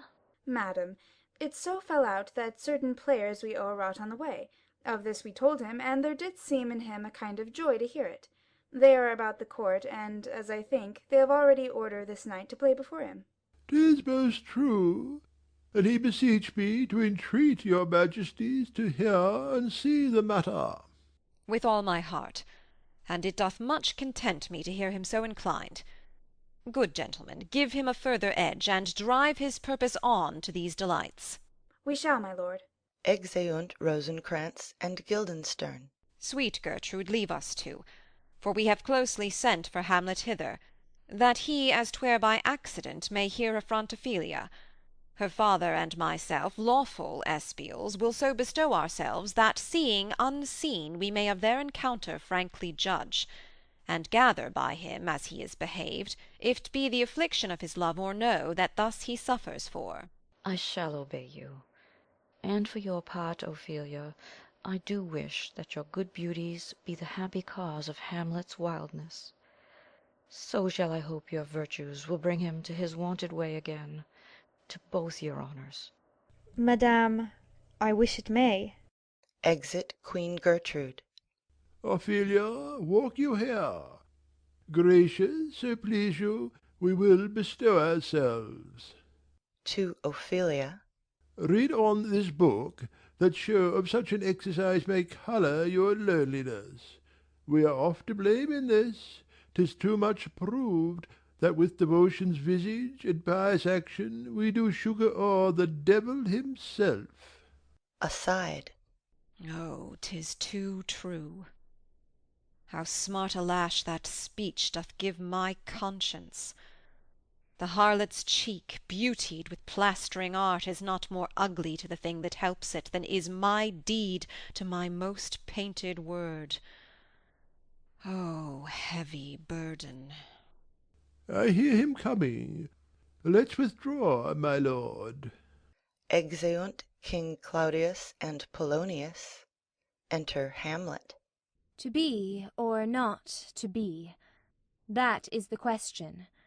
Whether 'tis nobler in the mind to suffer the slings and arrows of outrageous fortune, or to take arms against a sea of troubles, and by opposing end them. To die, to sleep, no more, and by a sleep to say we end the heartache and the 1,000 natural shocks that flesh is heir to, 'tis a consummation devoutly to be wished. To die, to sleep, perchance to dream, aye, there's the rub. For in that sleep of death what dreams may come when we have shuffled off this mortal coil must give us pause. There's the respect that makes calamity of so long life. For who would bear the whips and scorns of time, the oppressor's wrong, the proud man's contumely, the pangs of despised love, the law's delay, the insolence of office, and the spurns that patient merit of the unworthy takes, when he himself might his quietus make with a bare bodkin? Who would fardels bear to grunt and sweat under a weary life, but that the dread of something after death, the undiscovered country, from whose bourne no traveller returns, puzzles the will, and makes us rather bear those ills we have than fly to others that we know not of? Thus conscience does make cowards of us all, and thus the native hue of resolution is sicklied o'er with the pale cast of thought, and enterprises of great pith and moment with this regard their currents turn awry and lose the name of action. Soft you now, the fair Ophelia. Nymph, in thy orisons be all my sins remembered. Good my lord, how does your honour for this many a day? I humbly thank you. Well, well, well. My lord, I have remembrances of yours, that I have longed to redeliver. I pray you, now receive them. No, not I. I never gave you aught. My honoured lord, you know right well you did, and with them words of so sweet breath composed, as made the things more rich, their perfume lost. Take these again, for to the noble mind rich gifts wax poor when givers prove unkind. There, my lord. Are you honest? My lord? Are you fair? What means your lordship? That if you be honest and fair, your honesty should admit no discourse to your beauty. Could beauty, my lord, have better commerce than with honesty? Ay, truly. For the power of beauty will sooner transform honesty from what it is to a bawd, than the force of honesty can translate beauty into his likeness. This was sometime a paradox, but now the time gives it proof. I did love you once. Indeed, my lord, you made me believe so. You should not have believed me. For virtue cannot so inoculate our old stock but we shall relish of it. I loved you not. I was the more deceived. Get thee to a nunnery. Why wouldst thou be a breeder of sinners? I am myself indifferent honest, but yet I could accuse me of such things that it were better my mother had not borne me. I am very proud, revengeful, ambitious, with more offences at my beck than I have thoughts to put them in, imagination to give them shape, or time to act them in. What should such fellows as I do, crawling between earth and heaven? We are arrant knaves all. Believe none of us. Go thy ways to a nunnery. Where's your father? At home, my lord. Let the doors be shut upon him, that he may play the fool nowhere but in his own house. Farewell. Oh, help him, you sweet heavens! If thou dost marry, I'll give thee this plague for thy dowry. Be thou as chaste as ice, as pure as snow, thou shalt not escape calumny. Get thee to a nunnery, go, farewell. Or, if thou wilt needs marry, marry a fool, for wise men know well enough what monsters you make of them. To a nunnery, go, and quickly too, farewell. O heavenly powers, restore him! I have heard of your paintings too well enough. God has given you one face, and you make yourselves another. You jig, you amble, and you lisp, and nickname God's creatures, and make your wantonness your ignorance. Go to. I'll no more on't. It hath made me mad. I say we will have no more marriages. Those that are married already, all but one, shall live. The rest shall keep as they are. To a nunnery. Go. Exit. Oh, what a noble mind is here o'erthrown! The courtiers, soldiers, scholars, eye, tongue, sword, the expectancy and rose of the fair state, the glass of fashion and the mould of form, the observed of all observers, quite down, and I of ladies most deject and wretched, that sucked the honey of his music vows, now see that noble and most sovereign reason, like sweet bells jangled, out of tune and harsh, that unmatched form and feature of blown youth, blasted with ecstasy. Oh, woe is me! To have seen what I have seen, see what I see. Re-enter King Claudius and Polonius. Love! His affections do not that way tend. Nor what he spake, though it lacked form a little, was not like madness. There's something in his soul o'er which his melancholy sits on brood, and I do doubt the hatch in the disclose will be some danger, which for to prevent I have in quick determination thus set it down. He shall with speed to England, for the demand of our neglected tribute. Haply the seas and countries different with variable objects shall expel this something settled matter in his heart, whereon his brains still beating puts him thus from fashion of himself. What think you on't? It shall do well. Yet do I believe the origin and commencement of his grief sprung from neglected love. How now, Ophelia? You need not tell us what Lord Hamlet said. We heard it all. My lord, do as you please. But if you hold it fit, after the play, let his queen mother all alone entreat him to show his grief. Let her be round with him. and I'll be placed, so please you, in the air of all their confidence.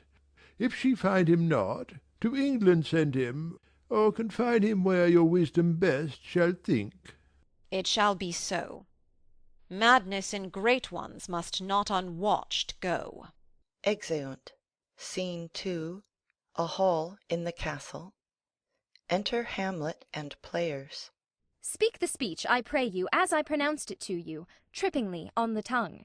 But if you mouth it, as many of your players do, I had as lief the town criers spoke my lines. Nor do not saw the air too much with your hand, thus, but use all gently. For in the very torrent, tempest, and, as I may say, the whirlwind of passion, you must acquire and beget a temperance that may give it smoothness. Oh, it offends me to the soul to hear a robustious, periwig-pated fellow tear a passion to tatters, to very rags, to split the ears of the groundlings, who for the most part are capable of nothing but inexplicable dumb shows and noise. I would have such a fellow whipped for o'erdoing termagant. It out-Herods Herod. Pray you, avoid it. I warrant your honour. Be not too tame neither, but let your own discretion be your tutor. Suit the action to the word to the action, with this special observance, that you o'erstep not the modesty of nature. For anything so overdone is from the purpose of playing, whose end, both at the first and now, was and is to hold as 'twere the mirror up to nature, to show virtue her own feature, scorn her own image, and the very age and body of the time his form and pressure. Now this overdone or come tardy off, though it make the unskilful laugh, cannot but make the judicious grieve. The censure of the which one must in your allowance o'erweigh a whole theatre of others. Oh, there be players that I have seen play, and heard others praise, and that highly, not to speak it profanely, that, neither having the accent of Christians nor the gait of Christian, pagan, nor man, have so strutted and bellowed that I have thought some of nature's journeymen had made men, and not made them well, they imitated humanity so abominably. I hope we have reformed that indifferently with us, sir. Oh, reform it altogether. And let those that play your clowns speak no more than is set down for them. For there be of them that will themselves laugh, to set on some quantity of barren spectators to laugh too, though in the meantime some necessary question of the play be then to be considered. That's villainous, and shows a most pitiful ambition in the fool that uses it. Go, make you ready. Exeunt players. Enter Polonius, Rosencrantz, and Guildenstern. How now, my lord? Will the king hear this piece of work? And the queen too, and that presently. Bid the players make haste. Exit Polonius. Will you two help to hasten them? We will, my lord. Exeunt Rosencrantz and Guildenstern.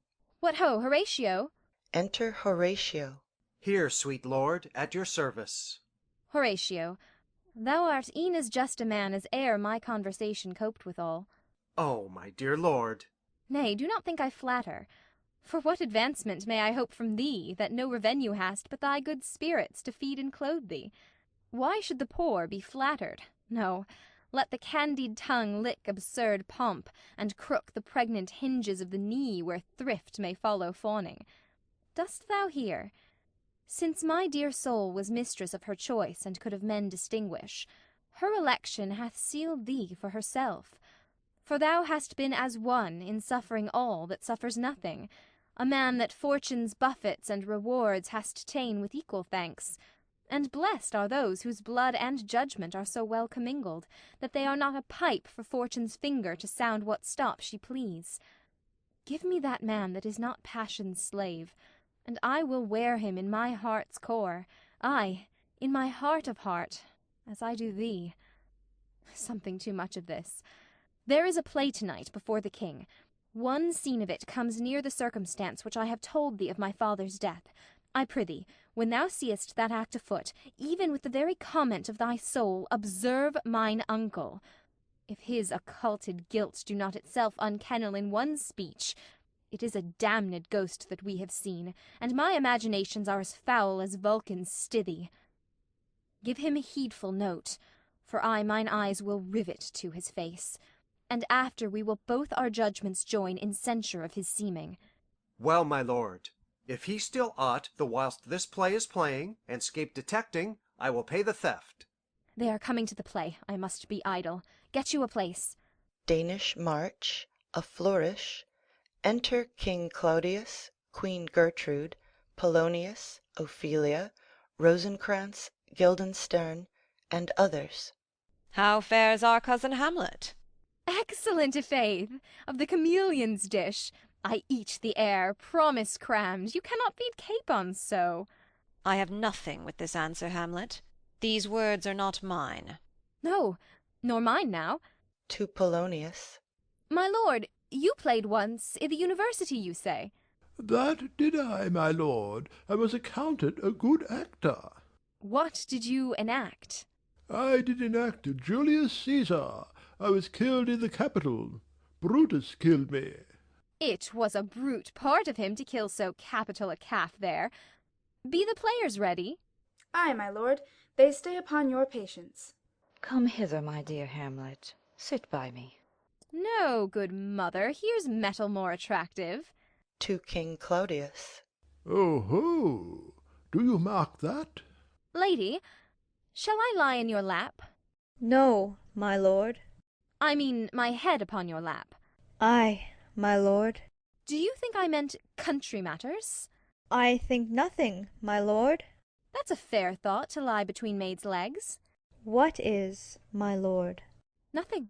You are merry, my lord. Who? I? I, my lord. Oh God, you're only jig-maker. What should a man do but be merry? For look you, how cheerfully my mother looks, and my father died within these 2 hours. Nay, 'tis twice 2 months, my lord. So long? Nay, then let the devil wear black, for I'll have a suit of sables. Oh, heavens! Die 2 months ago, and not forgotten yet? Then there's hope a great man's memory may outlive his life half a year. But, by Our Lady, he must build churches then, or else shall he suffer not thinking on with the hobby-horse, whose epitaph is, for oh, the hobby-horse is forgot. Hautboys play. The dumb show enters. Enter a king and a queen very lovingly, the queen embracing him and he her. She kneels, and makes show of protestation unto him. He takes her up, and declines his head upon her neck, lays him down upon a bank of flowers. She, seeing him asleep, leaves him. Anon comes in a fellow, takes off his crown, kisses it, and pours poison in the king's ears, and exit. The queen returns, finds the king dead, and makes passionate action. The poisoner, with some 2 or 3 mutes, comes in again, seeming to lament with her. The dead body is carried away. The poisoner woos the queen with gifts. She seems loath and unwilling a while, but in the end accepts his love. Exeunt. What means this, my lord? Marry, this is meeching mallecho, it means mischief. Belike this show imports the argument of the play. Enter Prologue. We shall know by this fellow. The players cannot keep counsel. They'll tell all. Will he tell us what this show meant? Ay, or any show that you'll show him. Be not you ashamed to show, he'll not shame to tell you what it means. You are not. I'll mark the play. For us and for our tragedy, here stooping to your clemency, we beg your hearing patiently. Exit. Is this a prologue, or the posy of a ring? 'Tis brief, my lord. As woman's love. Enter 2 players, king and queen. Full 30 times hath Phoebus' cart gone round Neptune's salt wash and Tellus' orbed ground, and 30 dozen moons with borrowed sheen about the world have times 12 30s been, since love our hearts and Hymen did our hands unite commutual in most sacred bands. So many journeys may the sun and moon make us again count o'er ere love be done. But woe is me, you are so sick of late, so far from cheer and from your former state, that I distrust you. Yet, though I discomfort you, my lord, it nothing must. For women's fear and love holds quantity, in neither aught nor in extremity. Now what my love is, proof hath made you know, and as my love is sized, my fear is so. Where love is great, the littlest doubts our fear. Where little fears grow great, great love grows there. Faith, I must leave thee, love, and shortly too. My operant powers their functions leave to do, and thou shalt live in this fair world behind, honoured, beloved, and haply one as kind for husband shalt thou. Oh, confound the rest! Such love must needs be treason in my breast. In second husband let me be accursed.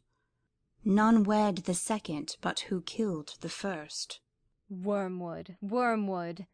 The instances that second marriage move are base respects of thrift, but none of love.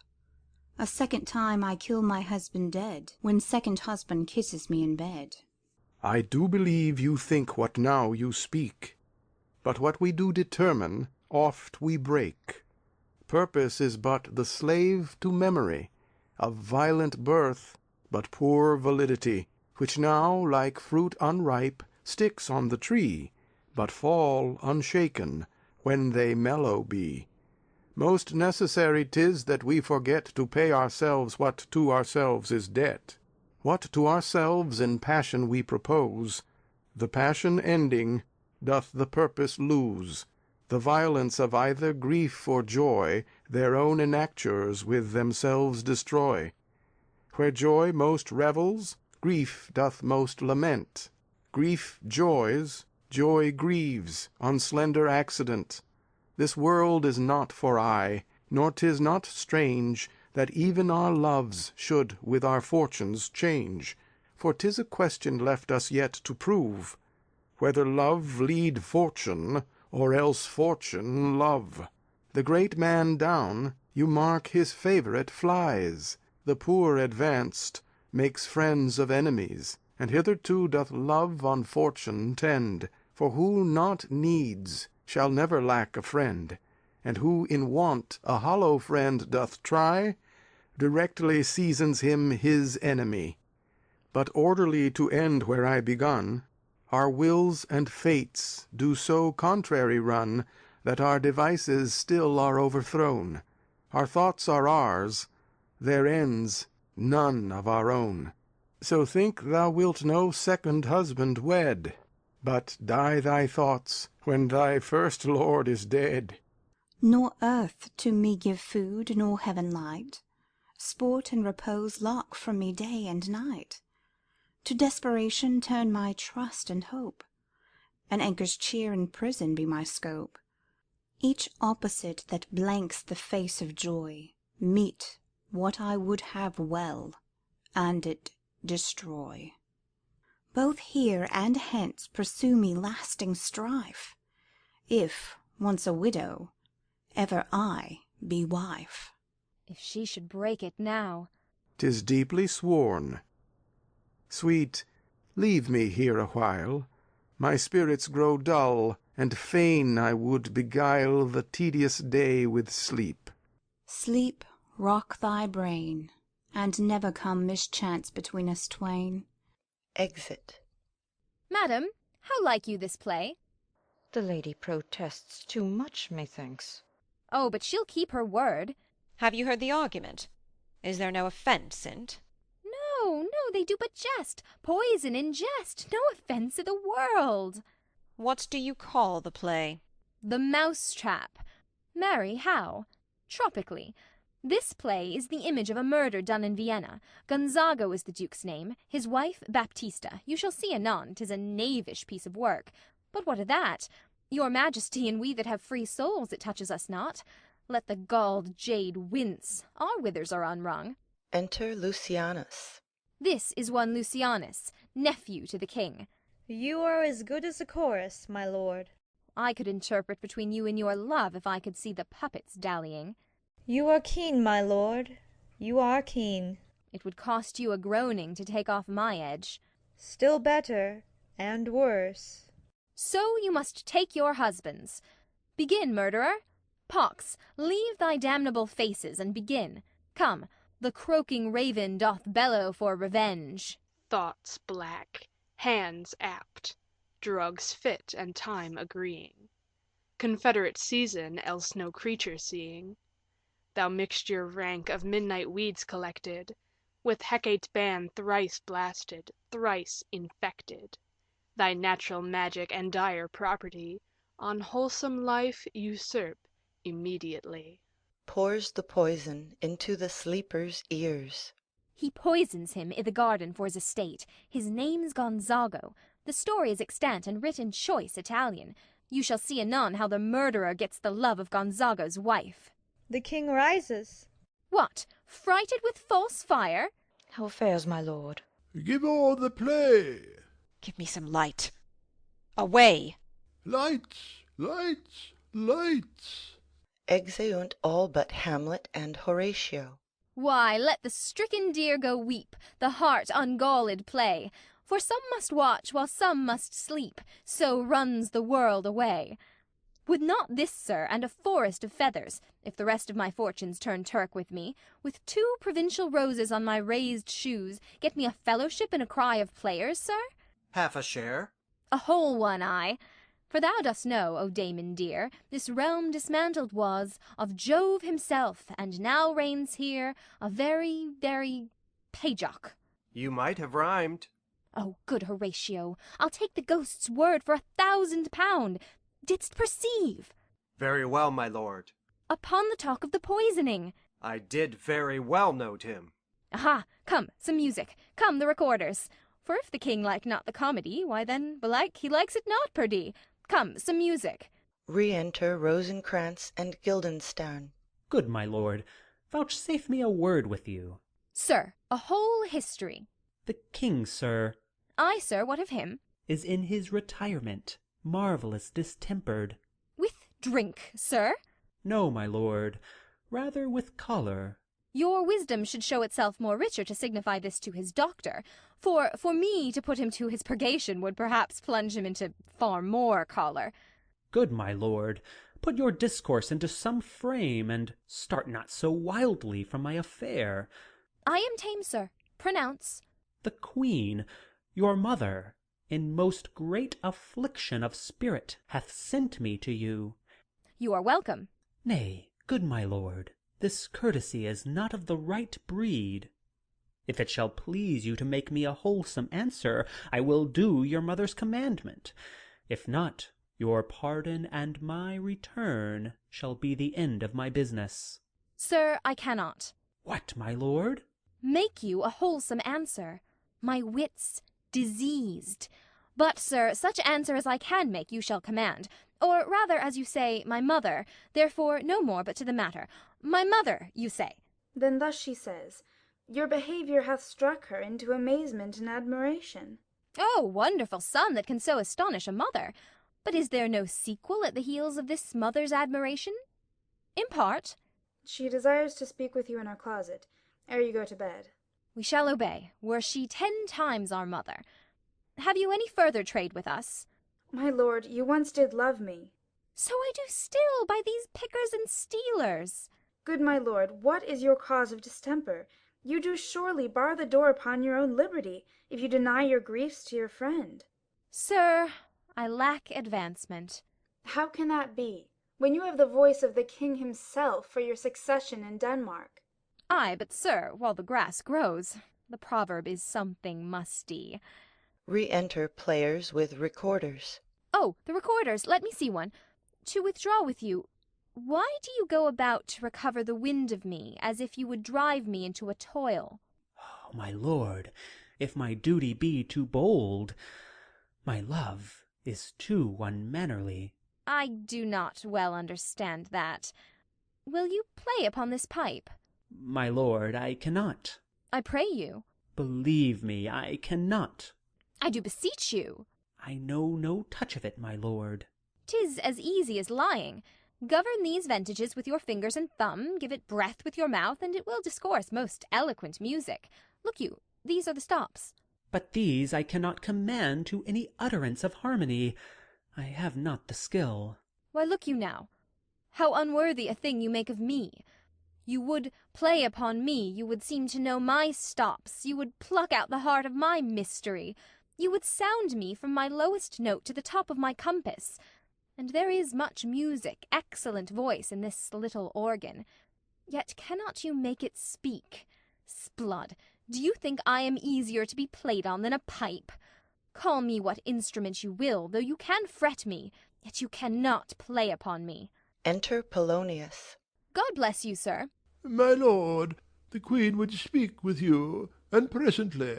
Do you see yonder cloud that's almost in shape of a camel?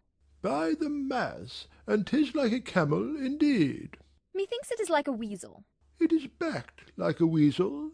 Or like a whale. Very like a whale. Then I will come to my mother by and by.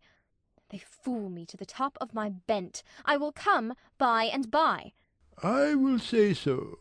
By and by is easily said. Exit Polonius. Leave me, friends. Exeunt all but Hamlet.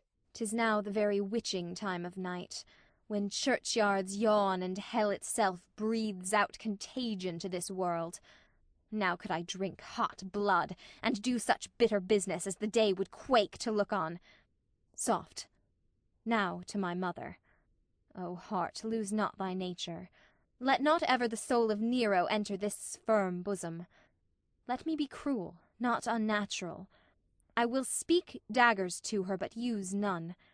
My tongue and soul in this be hypocrites. How in my words soever she be shent, to give them seals never my soul consent. Exit. Scene 3. A room in the castle. Enter King Claudius, Rosencrantz, and Guildenstern. I like him not, nor stands it safe with us to let his madness range. Therefore prepare you. I your commission will forthwith dispatch, and he to England shall along with you. The terms of our estate may not endure hazard so dangerous as doth hourly grow out of his lunacies. We will ourselves provide. Most holy and religious fear it is, to keep those many, many bodies safe, that live and feed upon your majesty. The single and peculiar life is bound, with all the strength and armour of the mind, to keep itself from noise. But much more that spirit upon whose weal depend and rest the lives of many. The cease of majesty dies not alone, but, like a gulf, doth draw what's near it with it. It is a massy wheel fixed on the summit of the highest mount, to whose huge spokes 10,000 lesser things are mortised and joined, which, when it falls, each small annexment, petty consequence, attends the boisterous ruin. Never alone did the king sigh, but with general groan. Arm you, I pray you, to this speedy voyage, for we will fetters put upon this fear, which now goes too free-footed. We will haste us. Exeunt Rosencrantz and Guildenstern. Enter Polonius. My lord, he's going to his mother's closet. Behind the arras I'll convey myself, to hear the process. On warrant she'll tax him home, and, as you said, and wisely was it said, 'tis meet that some more audience than a mother, since nature makes them partial, should o'erhear the speech of vantage. Fare you well, my liege. I'll call upon you ere you go to bed, and tell you what I know. Thanks, dear my lord. Exit Polonius. Oh, my offence is rank. It smells to heaven. It hath the primal eldest curse upon't, a brother's murder. Pray can I not? Though inclination be as sharp as will, my stronger guilt defeats my strong intent. And like a man to double business bound, I stand in pause where I shall first begin, and both neglect. What if this cursed hand were thicker than itself with brother's blood? Is there not rain enough in the sweet heavens to wash it white as snow? Whereto serves mercy but to confront the visage of offence? And what's in prayer but this twofold force to be forestalled ere we come to fall, or pardoned being down? Then I'll look up. My fault is past. But oh, what form of prayer can serve my turn? Forgive me my foul murder? That cannot be, since I am still possessed of those effects for which I did the murder. My crown, mine own ambition, and my queen. May one be pardoned and retain the offence? In the corrupted currents of this world offence's gilded hand may shove by justice, and oft 'tis seen the wicked prize itself buys out the law. But 'tis not so above. There is no shuffling, there the action lies in his true nature, and we ourselves compelled even to the teeth and forehead of our faults to give in evidence. What then? What rests? Try what repentance can. What can it not? Yet what can it when one cannot repent?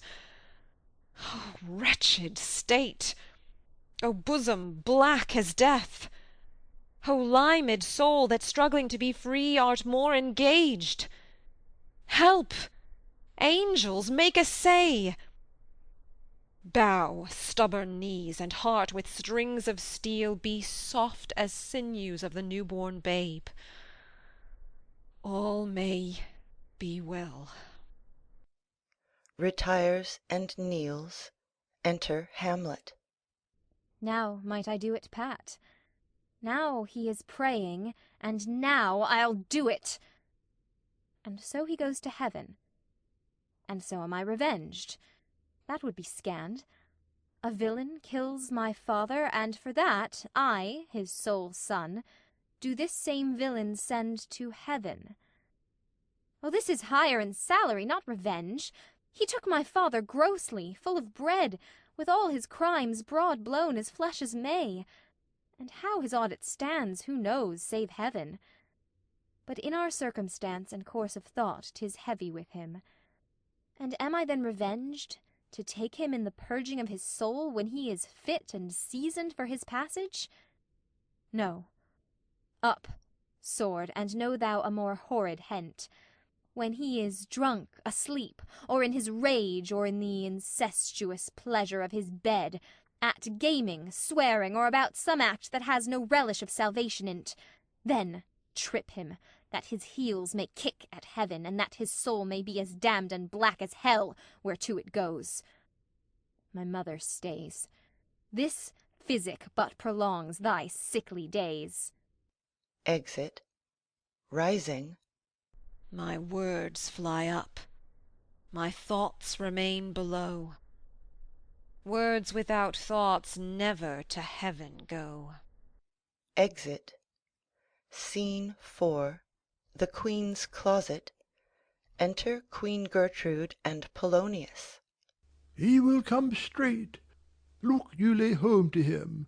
Tell him his pranks have been too broad to bear with, and that your grace hath screened and stood between much heat and him. Ensconce me even here. Pray you, be round with him. Within. Mother! Mother! Mother! I'll warrant you, fear me not. Withdraw, I hear him coming. Polonius hides behind the arras. Enter Hamlet. Now, mother, what's the matter? Hamlet, thou hast thy father much offended. Mother, you have my father much offended. Come, come, you answer with an idle tongue. Go, go, you question with a wicked tongue. Why, how now, Hamlet? What's the matter now? Have you forgot me? No, by the rood not so. You are the queen, your husband's brother's wife, and would it were not so, you are my mother. Nay, then, I'll set those to you that can speak. Come, come, and sit you down. You shall not budge, you go not till I set you up a glass where you may see the inmost part of you. What wilt thou do? Thou wilt not murder me. Help! Help, ho! Behind. What, ho! Help! Help! Help! drawing. How now, a rat? Dead for a ducat, dead. Makes a pass through the arras. Oh,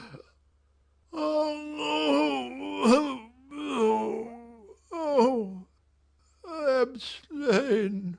Falls and dies. Oh me, what hast thou done? Nay, I know not. Is it the king?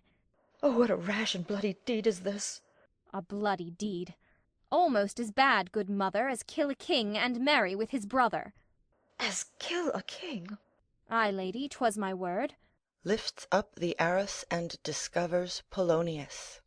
Thou wretched, rash, intruding fool, farewell. I took thee for thy better. Take thy fortune. Thou find'st to be too busy is some danger.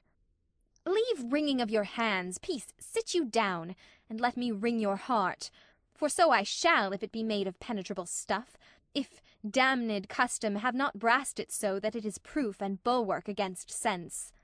What have I done that thou darest wag thy tongue in noise so rude against me? Such an act that blurs the grace and blush of modesty, calls virtue hypocrite, takes off the rose from the fair forehead of an innocent love, and sets a blister there, makes marriage vows as false as dicers' oaths.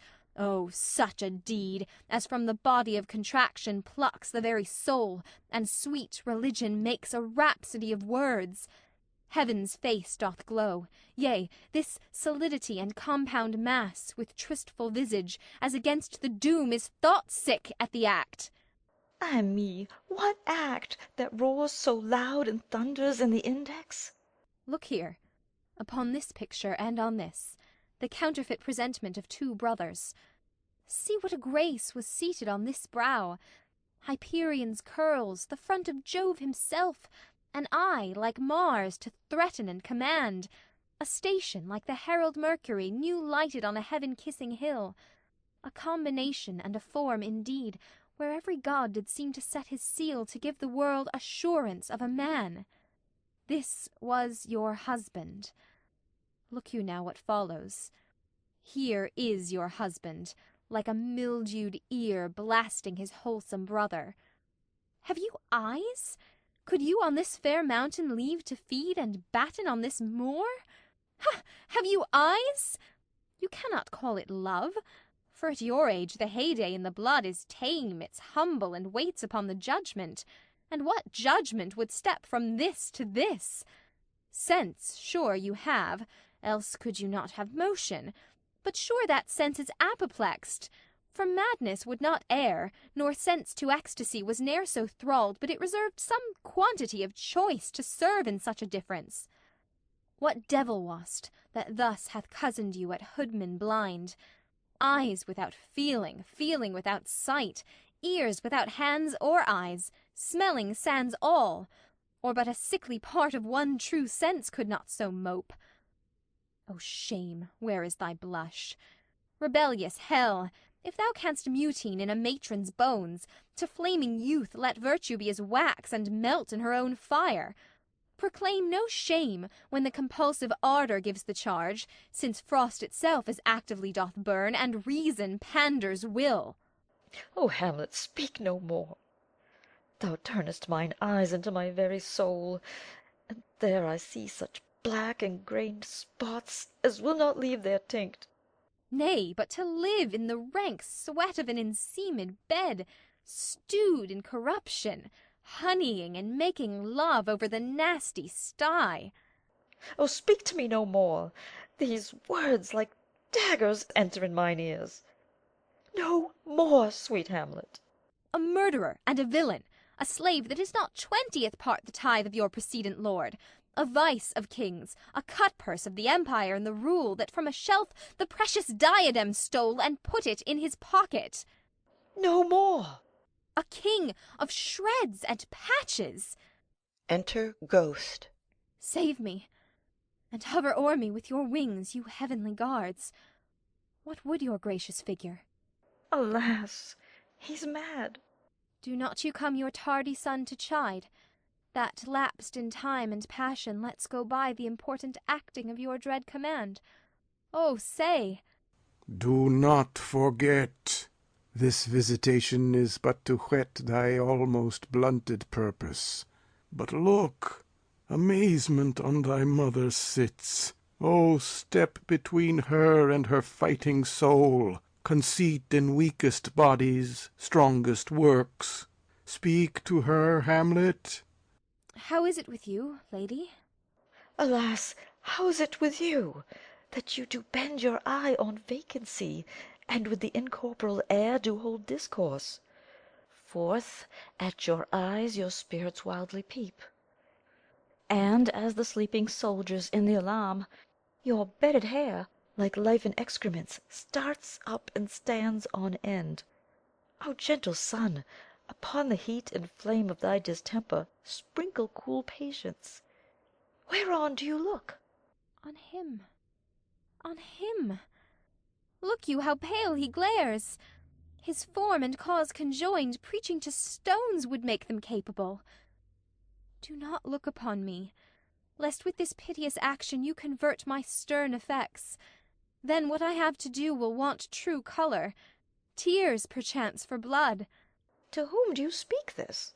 Do you see nothing there? Nothing at all. Yet all that is I see. Nor did you nothing hear? No, nothing but ourselves. Why, look you there, look how it steals away! My father, in his habit as he lived, look where he goes even now, out at the portal. Exit Ghost. This the very coinage of your brain, this bodiless creation, ecstasy is very cunning in. Ecstasy! My pulse as yours doth temperately keep time, and makes as healthful music. It is not madness that I have uttered. Bring me to the test, and I the matter will re-word, which madness would gambol from. Mother, for love of grace, lay not that mattering unction to your soul, that not your trespass but my madness speaks. It will but skin and film the ulcerous place, whilst rank corruption, mining all within, infects unseen. Confess yourself to heaven.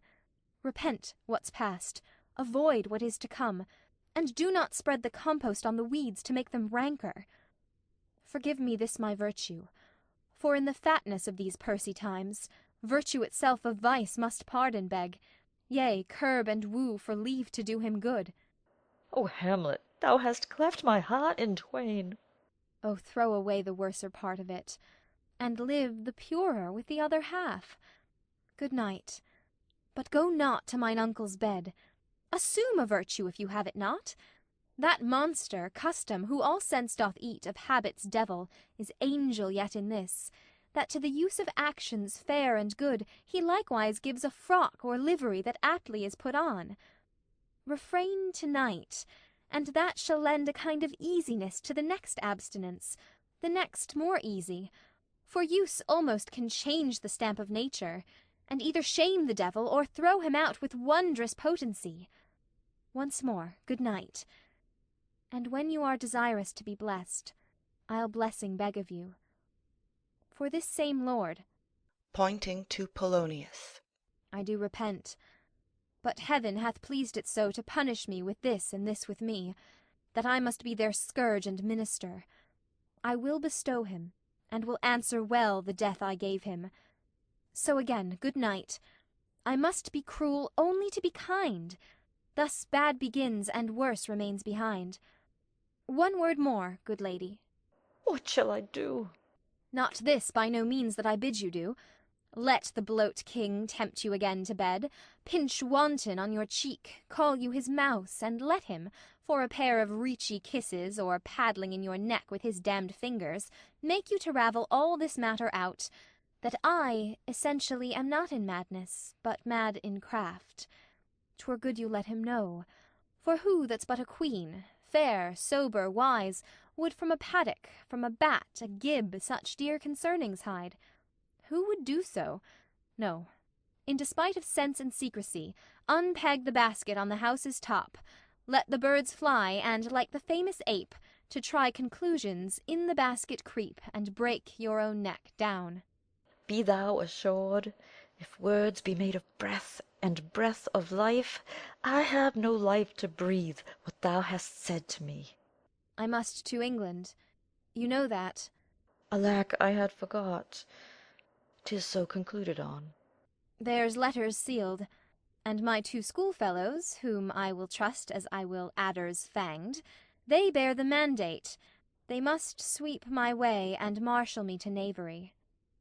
Let it work, for 'tis the sport to have the engineer hoist with his own petard, and shall go hard, but I will delve 1 yard below their minds, and blow them at the moon.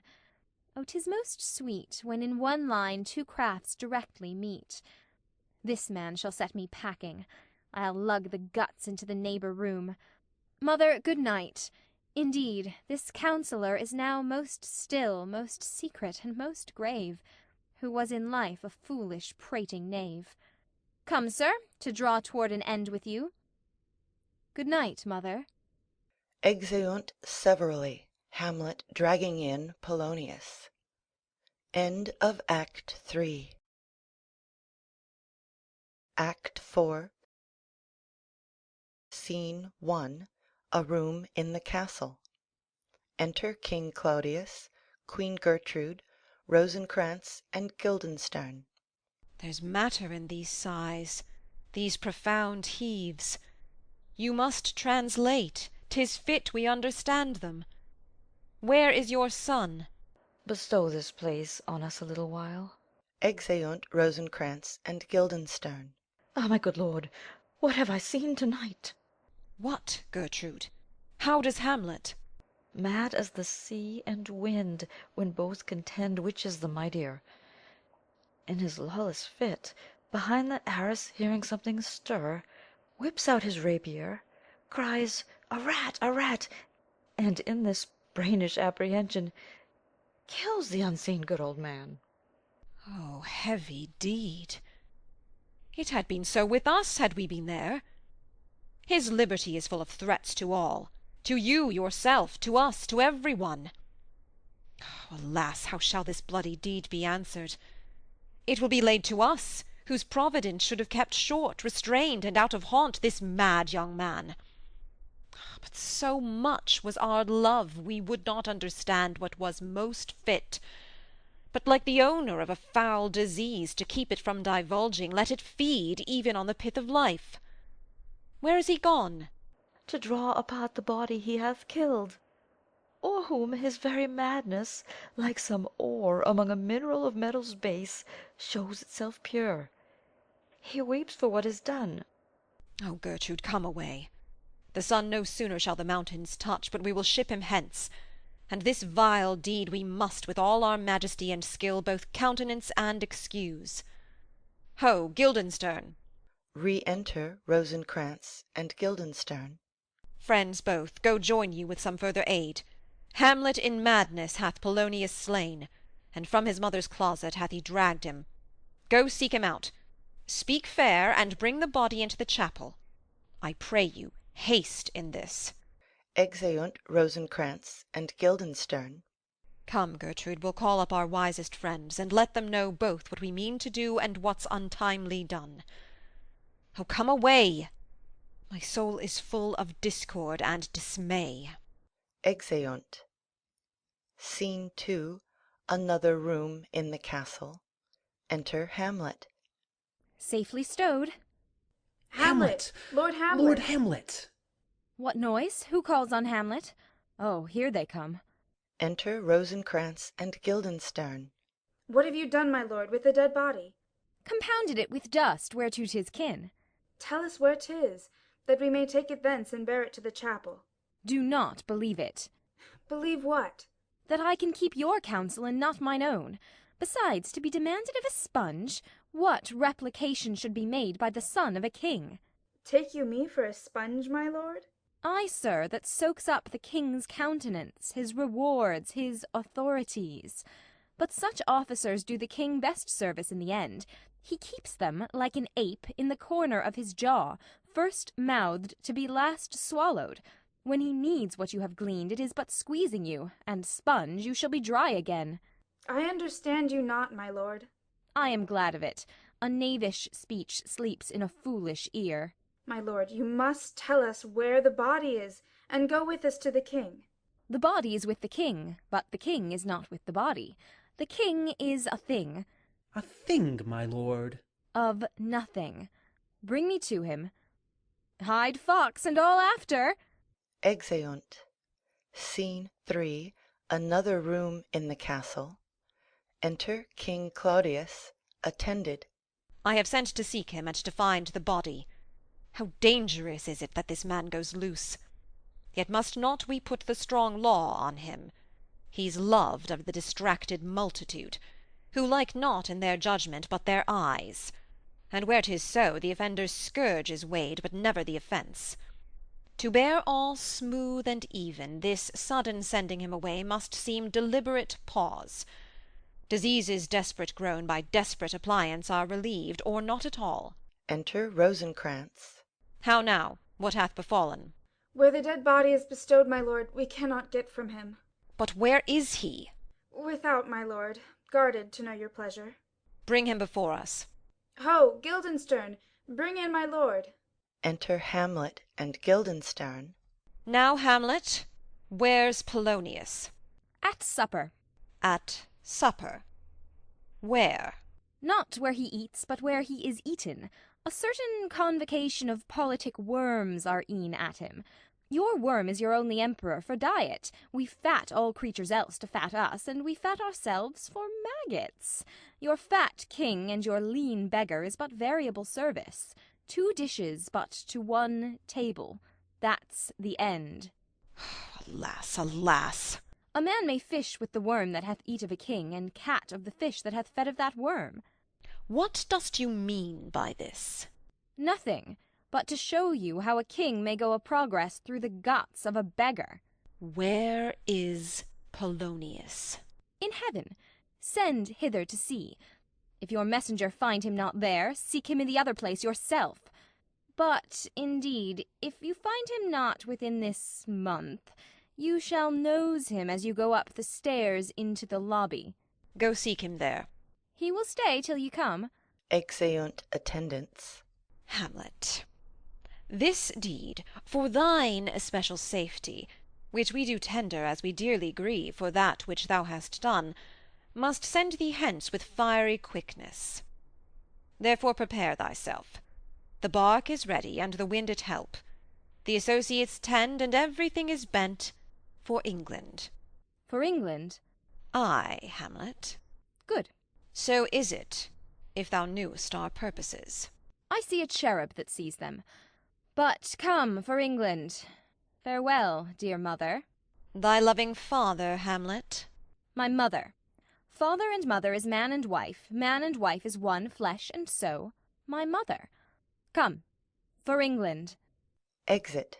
Follow him at foot. Tempt him with speed aboard. Delay it not. I'll have him hence to-night. Away, for everything is sealed and done that else leans on the affair. Pray you, make haste. Exeunt Rosencrantz and Guildenstern.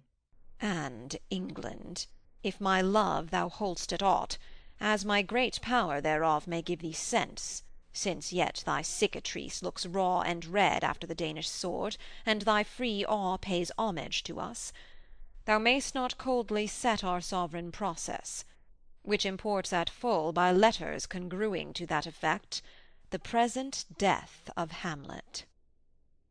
Do it, England. For like the hectic in my blood he rages, and thou must cure me.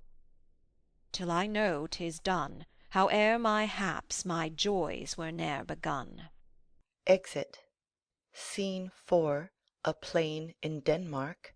Enter Fortinbras, a captain, and soldiers marching. Go, captain, from me greet the Danish king. Tell him that, by his license, Fortinbras craves the conveyance of a promised march over his kingdom. You know the rendezvous. If that his majesty would aught with us, we shall express our duty in his eye. And let him know so. I will do it, my lord. Go softly on. Exeunt Fortinbras and soldiers. Enter Hamlet, Rosencrantz, Guildenstern, and others. Good sir, whose powers are these? They are of Norway, sir. How purposed, sir, I pray you? Against some part of Poland. Who commands them, sir? The nephews to old Norway, Fortinbras. Goes it against the main of Poland, sir, or for some frontier? Truly to speak, and with no addition, we go to gain a little patch of ground that hath in it no profit but the name. To pay 5 ducats. 5, I would not farm it. Nor will it yield to Norway or the Pole a ranker raid, should it be sold in fee. Why, then the Polack never will defend it. Yes, it is already garrisoned. 2,000 souls and 20,000 ducats will not debate the question of this straw. This is the imposthume of much wealth and peace, that inward breaks and shows no cause without why the man dies. I humbly thank you, sir. God be with you, sir. Exit. Will't please you go, my lord? I'll be with you straight. Go a little before. Exeunt all except Hamlet. How all occasions do inform against me, and spur my dull revenge. What is a man, if his chief good and market of his time be but to sleep and feed? A beast, no more.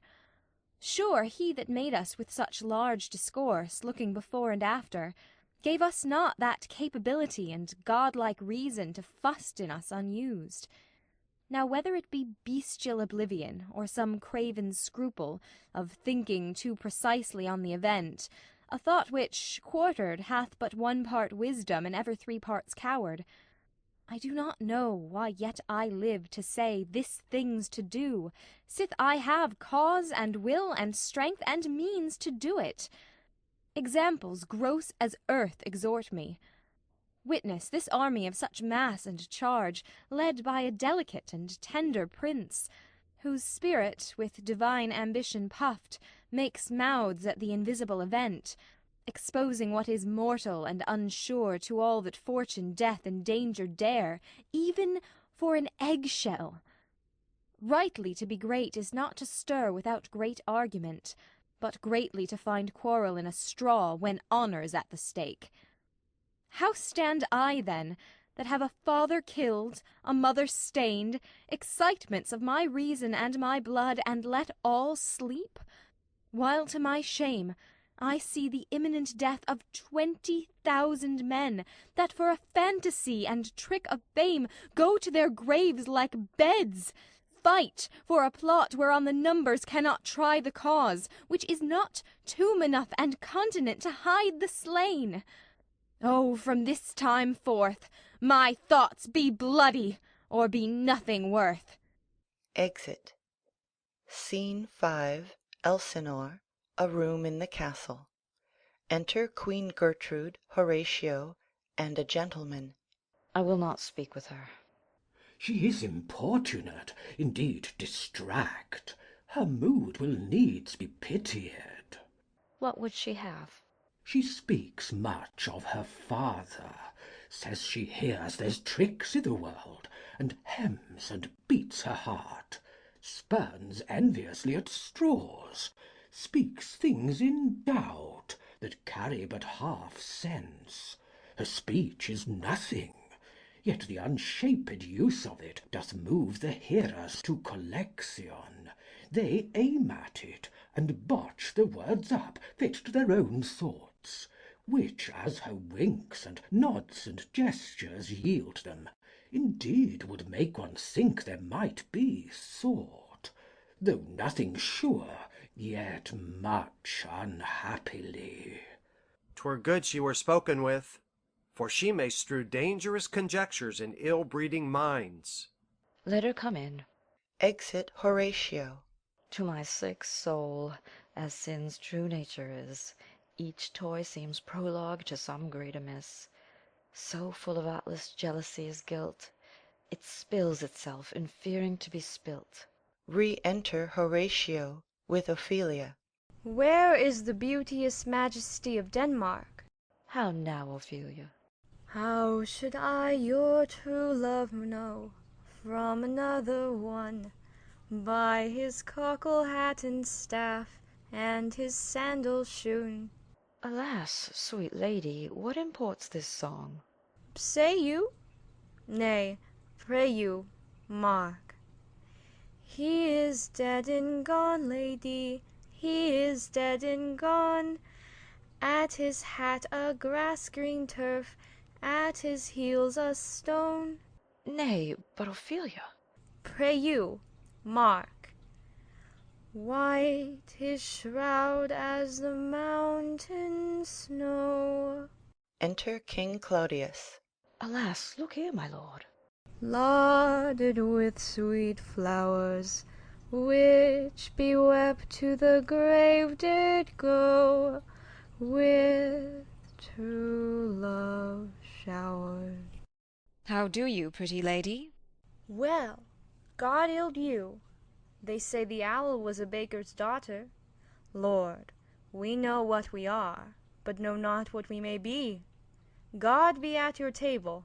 Conceit upon her father. Pray you, let's have no words of this, but when they ask you what it means, say you this: Tomorrow is St. Valentine's Day, all in the morning betime, and I a maid at your window to be your Valentine. Then up he rose and donned his clothes, and upped the chamber door. Let in the maid, that out a maid never departed more. Pretty Ophelia. Indeed, law without an oath, I'll make an end on't. By kiss and by Saint Charity, alack and fie for shame. Young men will do it if they come to it, by cock they are to blame. Quoth she, before you tumbled me, you promised me to wed. So would I ha' done by yonder sun, and thou hadst not come to my bed. How long hath she been thus? I hope all will be well. We must be patient, but I cannot choose but weep, to think they should lay him in the cold ground. My brother shall know of it, and so I thank you for your good counsel. Come, my coach. Good night, ladies. Good night, sweet ladies. Good night. Good night. Exit. Follow her close. Give her good watch, I pray you. Exit Horatio. Oh, this is the poison of deep grief. It springs all from her father's death. O Gertrude, Gertrude, when sorrows come, they come not single spies, but in battalions. First her father slain, next your son gone, and he most violent author of his own just remove. The people muddied, thick and unwholesome in their thoughts and whispers for good Polonius' death. And we have done but greenly in hugger-mugger to inter him. Poor Ophelia divided from herself and her fair judgment, without the which we are pictures or mere beasts. Last, and as much containing as all these, her brother is in secret come from France, feeds on his wonder, keeps himself in clouds, and wants not buzzers to infect his ear with pestilent speeches of his father's death, wherein necessity, of matter beggared, will nothing stick our person to arraign in ear and ear. O my dear Gertrude, this, like to a murdering piece, in many places gives me superfluous death. A noise within. Alack, what noise is this? Where are my Switzers? Let them guard the door. Enter another gentleman. What is the matter? Save yourself, my lord. The Ocean, overpeering of his list, eats not the flats with more impetuous haste than young Laertes in a riotous head, or bears your officers. The rabble call him lord, and as the world were now but to begin, antiquity forgot, custom not known, the ratifiers and props of every word, they cry, choose we, Laertes shall be king. Caps, hands, and tongues applaud it to the clouds. Laertes shall be king, Laertes king. How cheerfully on the false trail they cry, Oh, this is counter, you false Danish dogs. The doors are broke. Noise within. Enter Laertes, armed, Danes following. Where is this king? Sirs, stand you all without. No, let's come in. I pray you, give me leave. We will. They retire without the door. I thank you. Keep the door. O thou vile king, give me my father. Calmly, good Laertes. That drop of blood that's calm proclaims me bastard, cries cuckold to my father, brands a harlot even here, between the chaste unsmirched brow of my true mother. What is the cause, Laertes, that thy rebellion looks so giant-like? Let him go, Gertrude, do not fear our person. There such divinity doth hedge a king, that treason can but peep to what it would, acts little of his will. Tell me, Laertes, why thou art thus incensed. Let him go, Gertrude. Speak, man. Where is my father? Dead. But not by him. Let him demand his fill. How came he dead? I'll not be juggled with.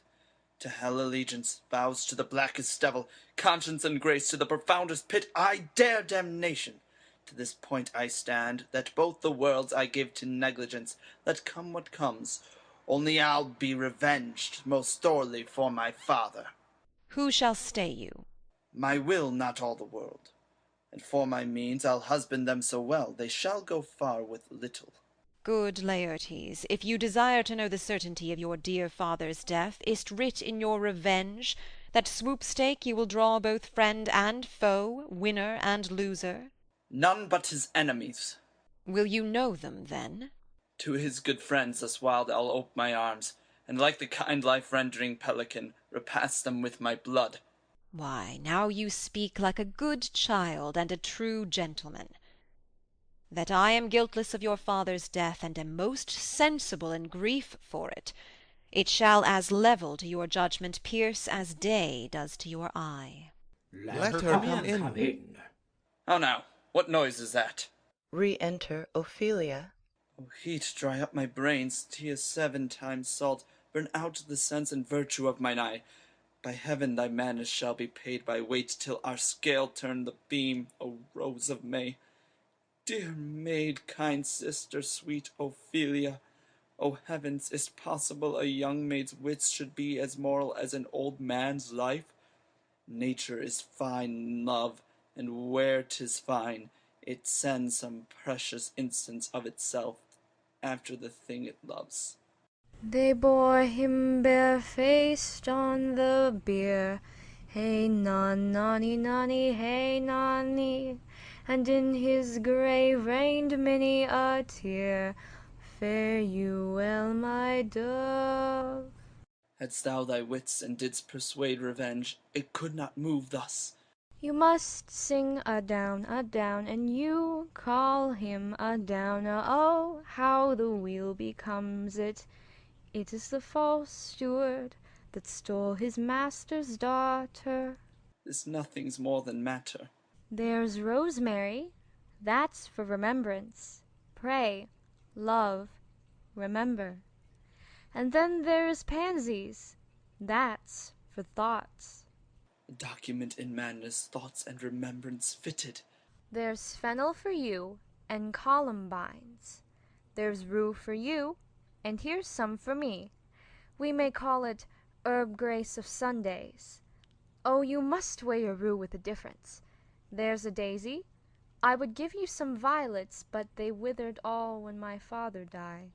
They say he made a good end. For bonny, sweet Robin is all my joy. Thought and affliction, passion, hell itself, she turns to favour and to prettiness. And will he not come again? And will he not come again? No, no, he is dead. Go to thy deathbed. He never will come again. His beard was as white as snow.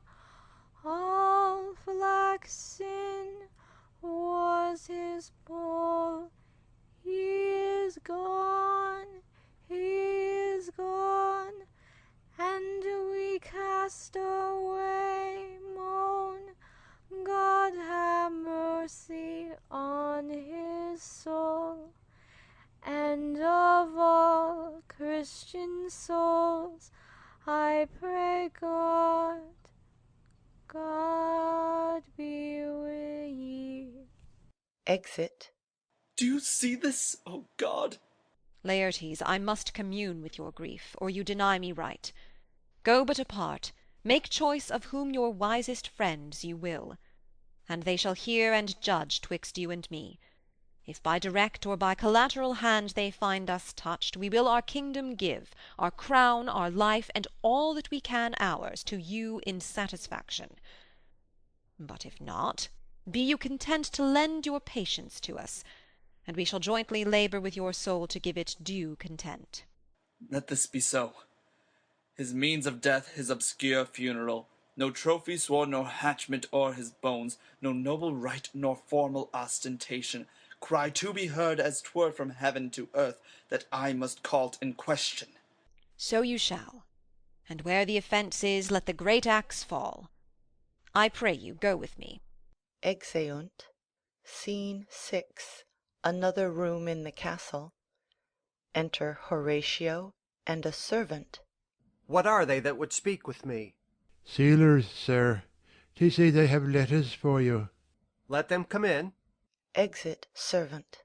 I do not know from what part of the world I should be greeted, if not from Lord Hamlet. Enter sailors. God bless you, sir. Let him bless thee too. He shall, sir, and please him. There's a letter for you, sir. It comes from the ambassador that was bound for England. If your name be Horatio, as I am let to know it is. Reads. Horatio, when thou shalt have overlooked this, give these fellows some means to the king. They have letters for him. Ere we were 2 days old at sea, a pirate of very warlike appointment gave us chase. Finding ourselves too slow of sail, we put on a compelled valor, and in the grapple I boarded them, on the instant they got clear of our ship, so I alone became their prisoner. They have dealt with me like thieves of mercy, but they knew what they did. I am to do a good turn for them. Let the king have the letters I have sent, and repair thou to me with as much speed as thou wouldest fly death. I have words to speak in thine ear will make thee dumb, yet are they much too light for the bore of the matter. These good fellows will bring thee where I am. Rosencrantz and Guildenstern hold their course for England. Of them I have much to tell thee. Farewell. He that knowest thine, Hamlet. Come, I will make you way for these your letters, and do it the speedier, that you may direct me to him from whom you brought them. Exeunt. Scene 7. Another room in the castle. Enter King Claudius and Laertes.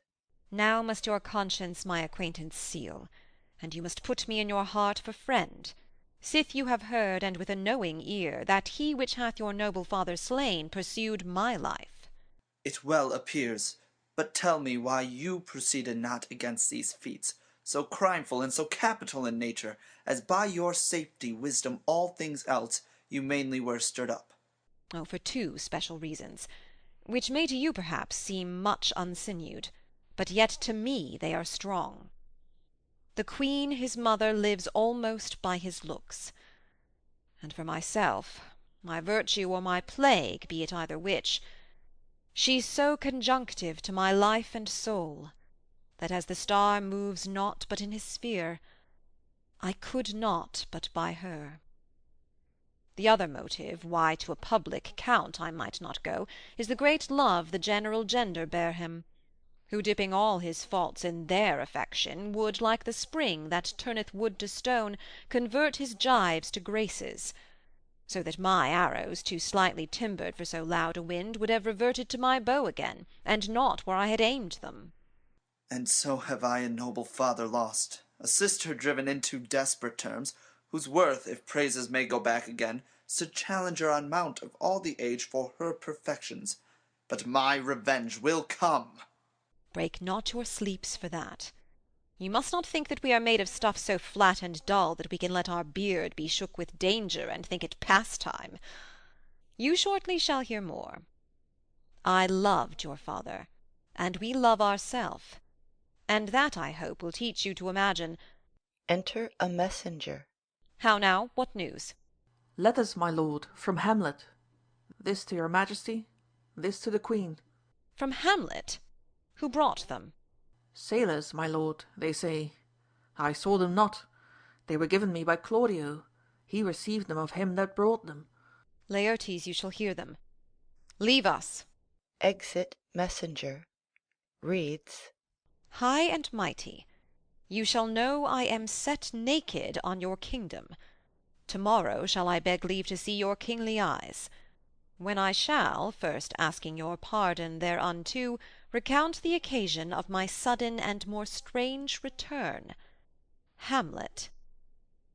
What should this mean? Are all the rest come back? Or is it some abuse, and no such thing?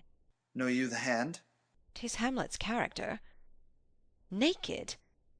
And in a postscript here he says alone. Can you advise me? I'm lost in it, my lord, but let him come. It warms the very sickness in my heart, that I shall live and tell him to his teeth, Thus didst thou. If it be so, Laertes, as how should it be so, how otherwise? Will you be ruled by me? Ay, my lord. So you will not o'errule me to a peace? To thine own peace. If he be now returned, as checking at his voyage, and that he means no more to undertake it, I will work him to an exploit, now ripe in my device, under the which he shall not choose but fall. And for his death no wind of blame shall breathe, but even his mother shall uncharge the practice, and call it accident. My lord, I will be ruled, the rather if you could devise it so, that I might be the organ. It falls right. You have been talked of since your travel much, and that in Hamlet's hearing, for a quality wherein they say you shine. Your sum of parts did not together pluck such envy from him as did that one, and that in my regard of the unworthiest siege. What part is that, my lord? A very riband in the cap of youth, yet needful too. For youth no less becomes the light and careless livery that it wears, than settled age his sables and his weeds, importing health and graveness. 2 months since, here was a gentleman of Normandy. I've seen myself, and served against the French, and they can well on horseback. But this gallant had witchcraft in't. He grew under his seat, and to such wondrous doing brought his horse, as he had been encorpsed and demi-natured with the brave beast.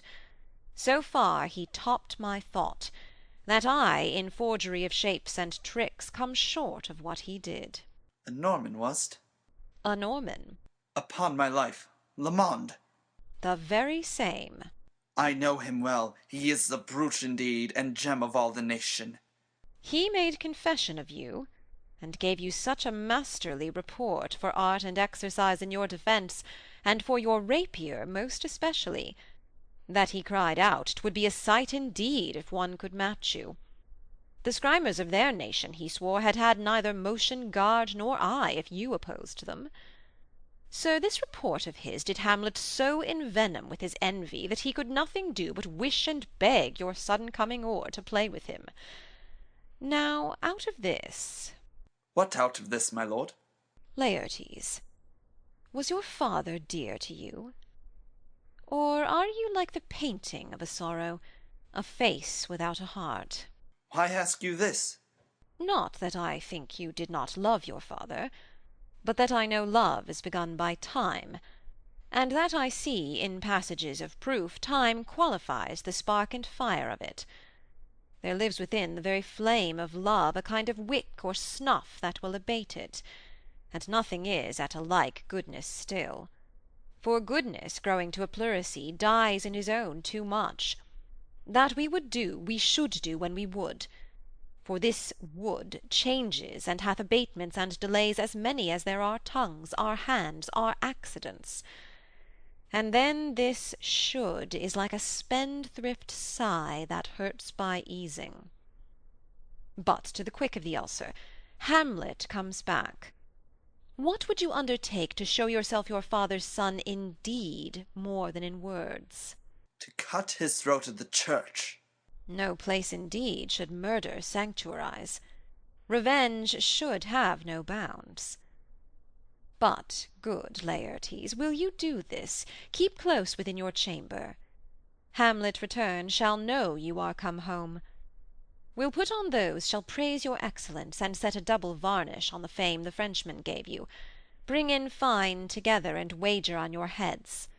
He, being remiss, most generous and free from all contriving, will not peruse the foils.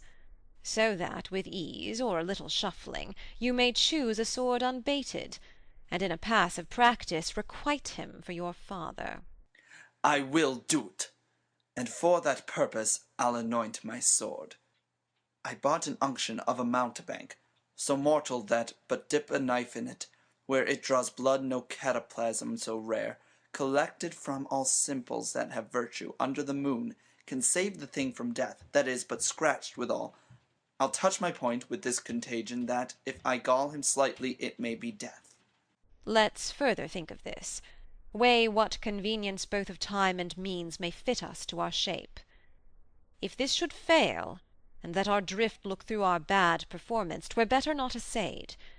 Therefore this project should have a back or second that might hold if this should blast in proof. Soft, let me see. We'll make a solemn wager on your cunnings.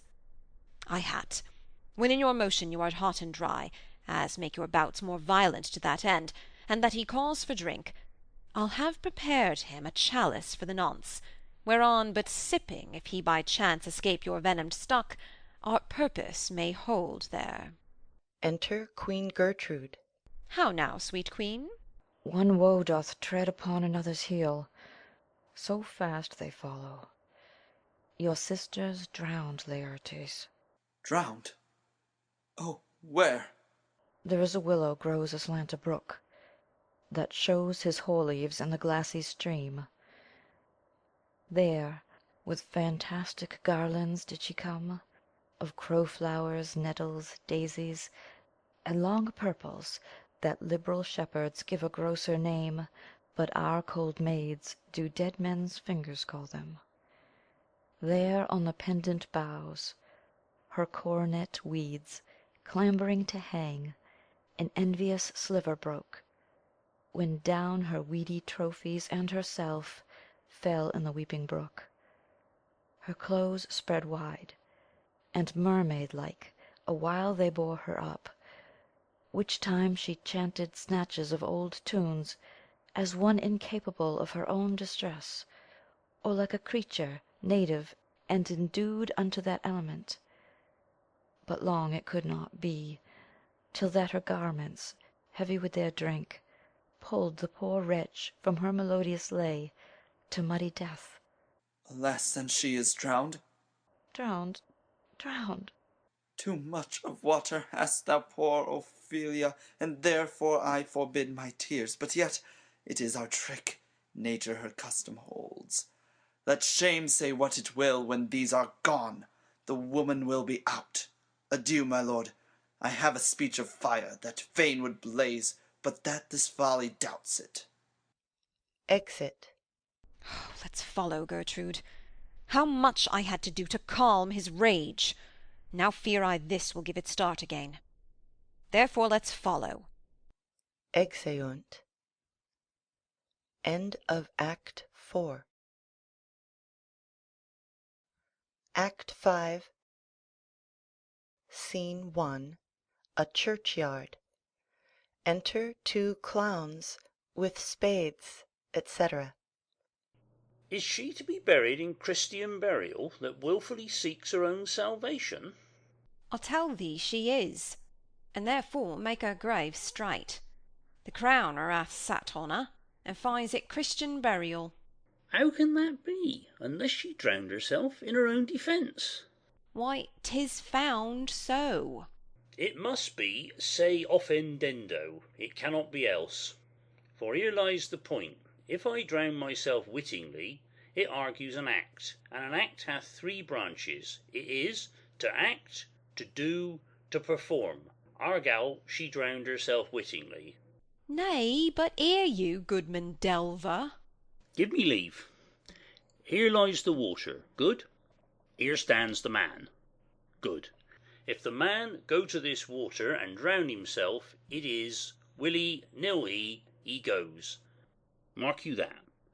But if the water come to him and drown him, he drowns not himself.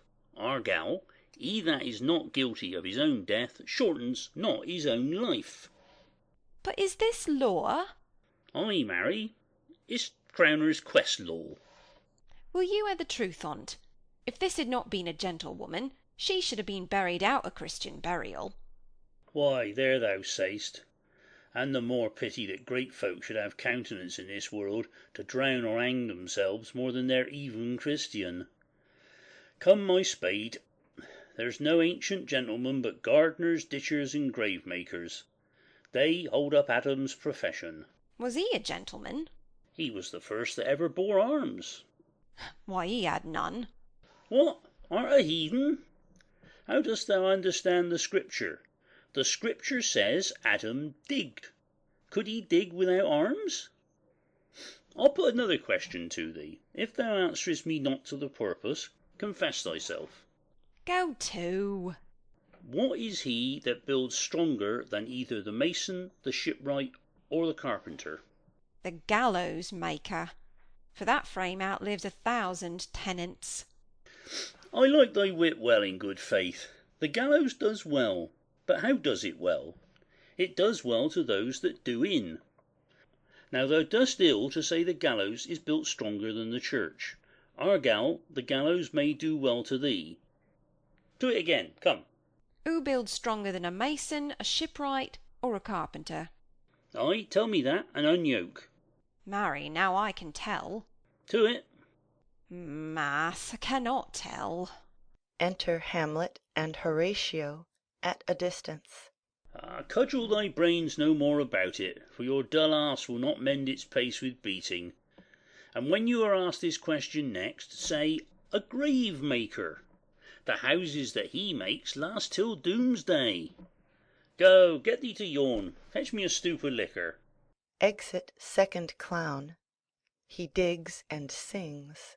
In youth when I did love, methought it was very sweet to contract all the time for my behove. Oh, methought there was nothing meet. Has this fellow no feeling of his business that he sings at grave-making? Custom hath made it in him a property of easiness. 'Tis e'en so. The hand of little employment hath the daintier sense. But age with his stealing steps hath clawed me in his clutch, and hath shipped me into the land as if I had never been such. Throws up a skull. That skull had a tongue in it, and could sing once. How the knave jowls it to the ground as if it were Cain's jawbone that did the first murder. It might be the pate of a politician which this ass now o'erreaches, one that would circumvent God, might it not? It might, my lord.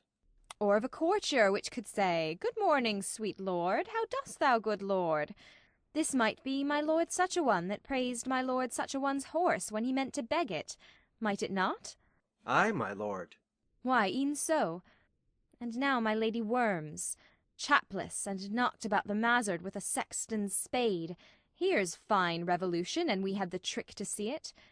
Did these bones cost no more the breeding but to play at loggets with them? Mine ache to think on't. A pickaxe and a spade, and a shrouding sheet. Oh, a pit of clay for to be made, for such a guest is meet. Throws up another skull. There's another. Why may not that be the skull of a lawyer? Where be his quiddities now, his quillets, his cases, his tenures, and his tricks? Why does he suffer this rude knave now to knock him about the sconce with a dirty shovel, and will not tell him of his action of battery? This fellow might be in's time a great buyer of land, with his statutes, his recognizances, his fines, his double vouchers, his recoveries. Is this the fine of his fines, and the recovery of his recoveries, to have his fine pate full of fine dirt? Will his vouchers vouch him no more of his purchases, and double ones too, than the length and breadth of a pair of indentures? The very conveyances of his lands will hardly lie in this box. And must the inheritor himself have no more, huh? Not a jot more, my lord. Is not parchment made of sheepskins? Ay, my lord, and of calfskins too. They are sheep and calves which seek out assurance in that. I will speak to this fellow. Whose grave's this, sirrah? Mine, sir. Oh, a pit of clay for to be made, for such a guest is meet. I think it be thine indeed, for thou liest in't. You lie out on't, sir, and therefore 'tis not yours. For my part, I do not lie in it, yet it is mine. Thou dost lie in't to be in't, and say it is thine. 'Tis for the dead, not for the quick, therefore thou liest. 'Tis a quick lie, sir, till away again, from me to you. What man dost thou dig it for? For no man, sir. What woman, then? For none, neither. Who is to be buried in't? One that was a woman, sir, but rest her soul, she's dead. How absolute the knave is! We must speak by the card, or equivocation will undo us. By the Lord, Horatio, these 3 years I have taken a note of it. The age is grown so picked that the toe of the peasant comes so near the heel of the courtier he gaffs his kibe. How long hast thou been a grave-maker? Of all the days in the year, I came to it that day that our last King Hamlet overcame Fortinbras. How long is that since? Cannot you tell that? Every fool can tell that. It was the very day that young Hamlet was born. He that is mad and sent into England. Ay, marry, why was he sent into England? Why, because he was mad. He shall recover his wits there, or, if he do not, 'tis no great matter there. Why? 'Twill not be seen in him there. There the men are as mad as he. How came he mad? Very strangely, they say. How strangely? Faith, e'en with losing his wits. Upon what ground? Why, here in Denmark. I have been sexton here, man and boy, 30 years. How long will a man lie i' the earth ere he rot? Faith, if he be not rotten before he die, as we have many poxy courses nowadays that will scarce hold the laying in, he will last you some 8 year or 9 year. A tanner will last you 9 year. Why he more than another? Why, sir, his hide is so tanned with his trade that he will keep out water a great while, and your water is a sore decayer of your whoreson dead body. Here's a skull now. This skull has lain in the earth 23 years. Whose was it? A whoreson mad fellow it was. Whose do you think it was? Nay, I know not. Pestilence on him for a mad rogue. I poured a flagon of Rhenish on my head once. This same skull, sir, was, sir, Yorick's skull, the king's jester. This? E'en that. Let me see. Takes the skull. Alas, poor Yorick. I knew him, Horatio. A fellow of infinite jest, of most excellent fancy. He hath borne me on his back 1,000 times. And now, how abhorred in my imagination it is. My gorge rises at it. Here hung those lips that I have kissed I know not how oft. Where be your gibes now? Your gambols, your songs, your flashes of merriment that were wont to set the table on a roar? Not one now to mock your own grinning? Quite chapfallen? Now get you to my lady's chamber, and tell her, let her paint an inch thick. To this favour she must come. Make her laugh at that. Prithee, Horatio, tell me one thing. What's that, my lord? Dost thou think Alexander looked to this fashion of the earth? E'en so. And smelt so? puts down the skull. E'en so, my lord. To what base uses we may return, Horatio. Why may not imagination trace the noble dust of Alexander till he find it stopping a bunghole? 'Twere to consider too curiously to consider so. No, faith, not a jot, but to follow him thither with modesty enough and likelihood to lead it, as thus: Alexander died, Alexander was buried, Alexander returneth into dust, the dust is earth, of earth we make loam, and why of that loam whereto he was converted might they not stop a beer barrel? Imperious Caesar, dead and turned to clay, might stop a hole to keep the wind away. Oh, that that earth which kept the world in awe should patch a wall to expel the winter flaw. But soft, aside, here comes the king. Enter priest, etc., in procession, the corpse of Ophelia, Laertes and mourners following, King Claudius, Queen Gertrude, their trains, etc. The queen, the courtiers, who is this they follow, and with such maimed rites? This doth betoken the course they follow did with desperate hand fordo its own life. 'Twas of some estate. Couch we awhile and mark. Retiring with Horatio. What ceremony else? That is Laertes, a very noble youth, mark. What ceremony else? Her obsequies have been as far enlarged as we have warranties. Her death was doubtful, and but that great command or sways the order, she should in ground unsanctified have lodged, till the last trumpet. For charitable prayers, shards, flints, and pebbles should be thrown on her. Yet here she is allowed her virgin krantz, her maiden struments, and the bringing home of bell and burial. Must there no more be done? No more be done. We should profane the service of the dead to sing a requiem, and such rest to her as to peace-parted souls. Lay her i' the earth, and from her fair and unpolluted flesh may violets spring. I tell thee, trellis priest, a ministering angel shall my sister be. When thou liest howling. What?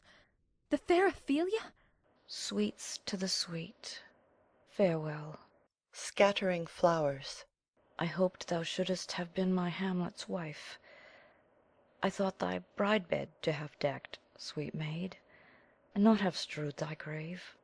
O treble woe, fall 10 times treble on that cursed head, whose wicked deed thy most ingenious sense deprived thee of. Hold off the earth awhile, till I have caught her once more in mine arms. Leaps into the grave. Now pile your dust upon the quick and dead, till up this flat a mountain you have made, to o'ertop old Pelion or the skyish head of blue Olympus. What is he whose grief bears such an emphasis? Whose phrase of sorrow conjures the wandering stars and makes them stand like wonder-wounded hearers? This is I, Hamlet, the Dane. Leaps into the grave. The devil take thy soul! Grappling with him. Thou pray'st not well. I prithee take thy fingers from my throat. For though I am not splenitive and rash, yet have I something in me dangerous which let thy wiseness fear. Hold off thy hand. Pluck them asunder. Hamlet, Hamlet! Gentlemen, good my lord, be quiet. The attendants part them, and they come out of the grave. Why, I will fight with him upon this theme until my eyelids will no longer wag. Oh, my son, what theme? I loved Ophelia. 40,000 brothers could not with all their quantity of love make up my sum. What wilt thou do for her? Oh, he is mad, Laertes. For love of God forbear him. Swoon, show me what thou'lt do. Would weep, would fight, would fast, would tear thyself? Would drink up Isel, eat a crocodile? I'll do it. Dost thou come here to whine? To outface me with leaping in her grave? Be buried quick with her, and so will I. And if thou prate of mountains, let them throw millions of acres on us, till our ground, singeing his pate against the burning zone, make Ossa like a wart. Nay, an thou'lt mouth, I'll rant as well as thou. This is mere madness, and thus awhile the fit will work on him. Anon, as patient as the female dove, when that her golden couplets are disclosed, his silence will sit drooping. Hear you, sir. What is the reason that you use me thus? I loved you ever. But it is no matter. Let Hercules himself do what he may. The cat will mew, and dog will have his day. Exit. I pray you, good Horatio, wait upon him. Exit Horatio. To Laertes. Strengthen your patience in our last night's speech. We'll put the matter to the present push. Good Gertrude, set some watch over your son. This grave shall have a living monument. An hour of quiet shortly shall we see.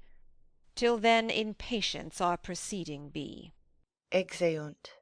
Scene 2. A hall in the castle. Enter Hamlet and Horatio. So much for this, sir. Now shall you see the other. You do remember all the circumstance. Remember it, my lord? Sir, in my heart there was a kind of fighting that would not let me sleep. Methought I lay worse than the mutines in the bilboes. Rashly, and praised be rashness for it, let us know our indiscretion sometimes serves us well, when our deep plots do pall. And that should teach us there's a divinity that shapes our ends, rough hew them how we will. That is most certain.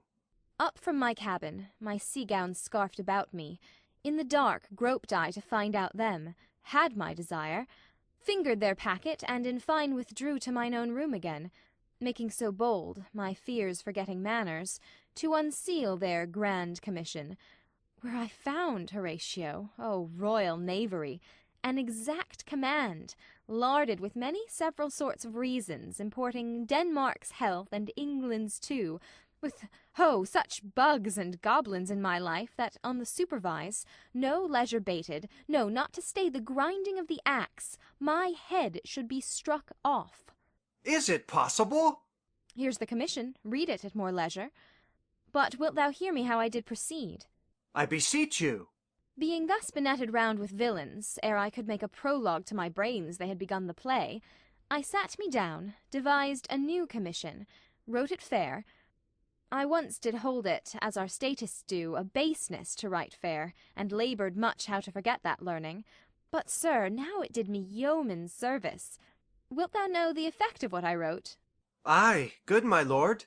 An earnest conjuration from the king, as England was his faithful tributary, as love between them like the palm might flourish, as peace should stiff her wheaten garland wear, and stand a comma tween their amities, and many such like ases of great charge, that, on the view and knowing of these contents, without debatement further, more or less, he should the bearers put to sudden death, not shriving time allowed. How was this sealed? Why, even in that was heaven ordinant. I had my father's signet in my purse, which was the model of that Danish seal, folded the writ up in form of the other, subscribed it, gave it the impression, placed it safely, the changeling never known. Now, the next day was our sea-fight, and what to this was sequent thou know'st already. So Guildenstern and Rosencrantz go to it. Why, man, they did make love to this employment. They are not near my conscience. Their defeat does by their own insinuation grow. 'Tis dangerous when the baser nature comes between the pass and fell insensed points of mighty opposites. Why, what a king is this! Does it not, think'st thee, stand me now upon? He that hath killed my king and whored my mother, popped in between the election and my hopes, thrown out his angle for my proper life, and with such cozenage, is't not perfect conscience to quit him with this arm? And is't not to be damned to let this canker of our nature come in further evil? It must be shortly known to him from England what is the issue of the business there. It will be short. The interim is mine, and a man's life's no more than to say one. But I am very sorry, good Horatio, that to Laertes I forgot myself, for by the image of my cause I see the portraiture of his. I'll court his favours. But sure the bravery of his grief did put me into a towering passion. Peace! Who comes here? Enter Osric. Your lordship is right welcome back to Denmark. I humbly thank you, sir. Dost know this waterfly? No, my good lord. Thy state is the more gracious, for 'tis a vice to know him. He hath much land and fertile. Let a beast be lord of beasts, and his crib shall stand at the king's mess. 'Tis a chuff. But, as I say, spacious in the possession of dirt. Sweet lord, if your lordship were at leisure, I should impart a thing to you from his majesty. I will receive it, sir, with all diligence of spirit. Put your bonnet to his right use. 'Tis for the head. I thank your lordship, it is very hot. No, believe me, 'tis very cold. The wind is northerly. It is indifferent cold, my lord, indeed. But yet methinks it is very sultry and hot for my complexion. Exceedingly, my lord. It is very sultry, as 'twere. I cannot tell how. But, my lord, his majesty bade me signify to you that he has laid a great wager on your head. Sir, this is the matter. I beseech you, remember. Hamlet moves him to put on his hat. Nay, good my lord, for mine ease, in good faith. Sir, here is newly come to court Laertes. Believe me, an absolute gentleman, full of most excellent differences, of very soft society and great showing. Indeed, to speak feelingly of him, he is the card or calendar of gentry. For you shall find in him the continent of what part a gentleman would see. Sir, his definement suffers no perdition in you, though I know to divide him inventorially would dizzy the arithmetic of memory, and yet but yaw neither in respect of his quick sale. But in the verity of extolment I take him to be a soul of great article, and his infusion of such dearth and rareness as to make true diction of him, his semblable is his mirror, and who else would trace him? His umbrage, nothing more. Your lordship speaks most infallibly of him. The concernancy, sir, why do we wrap the gentleman in our more rawer breath? Sir. Is it not possible to understand in another tongue? You will do it, sir, really? What imports the nomination of this gentleman? Of Laertes. His purse is empty already. All his golden words are spent. Of him, sir. I know you are not ignorant. I would you did, sir, yet, in faith, if you did, it would not much approve me. Well, sir?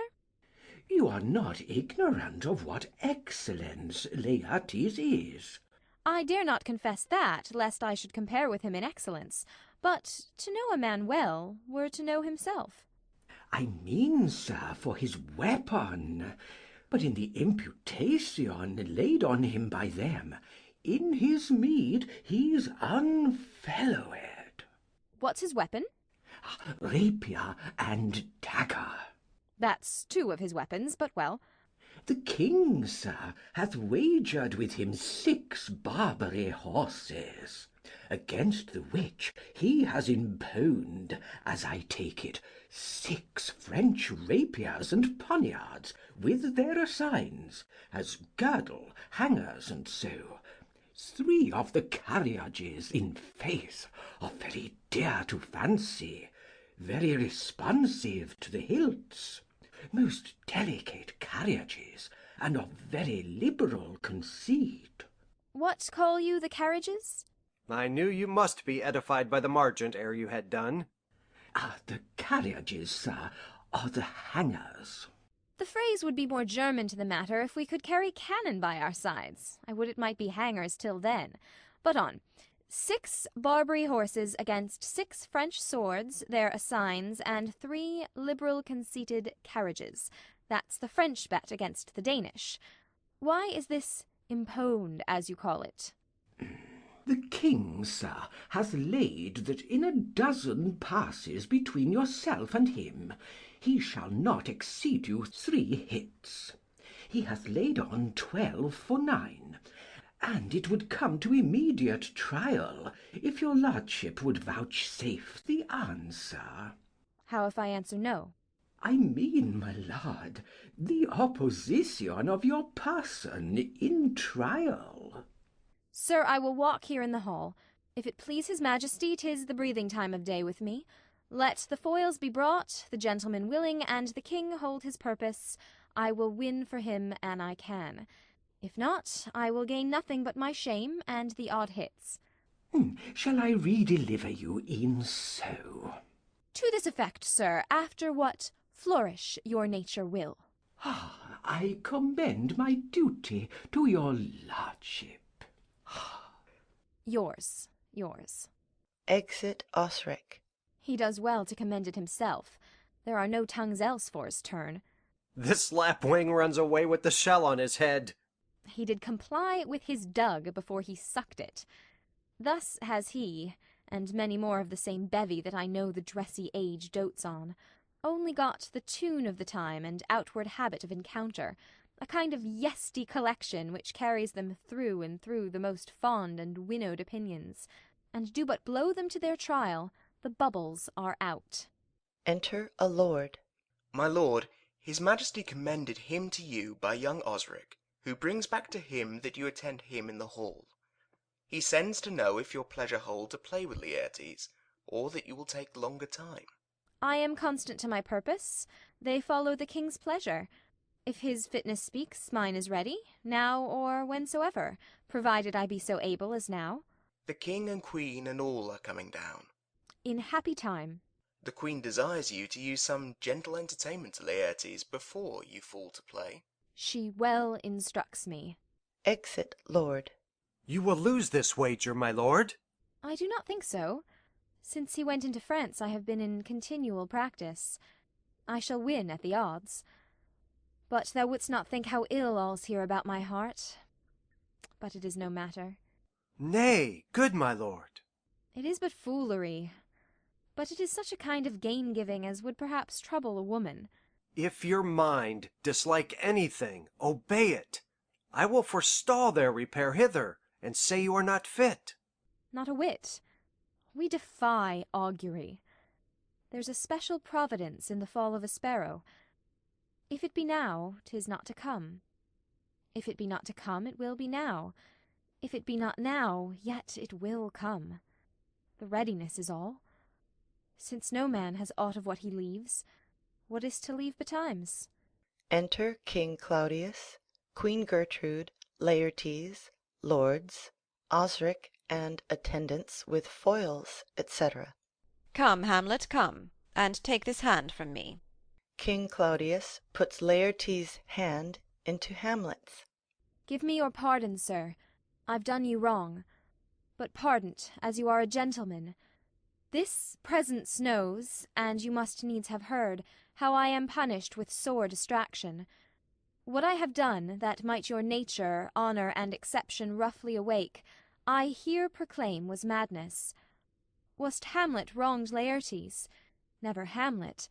If Hamlet from himself be ta'en away, and when he's not himself does wrong Laertes, then Hamlet does it not, Hamlet denies it. Who does it then? His madness. If't be so, Hamlet is of the faction that is wronged. His madness is poor Hamlet's enemy. Sir, in this audience, let my disclaiming from a purposed evil free me so far in your most generous thoughts, that I have shot mine arrow o'er the house, and hurt my brother.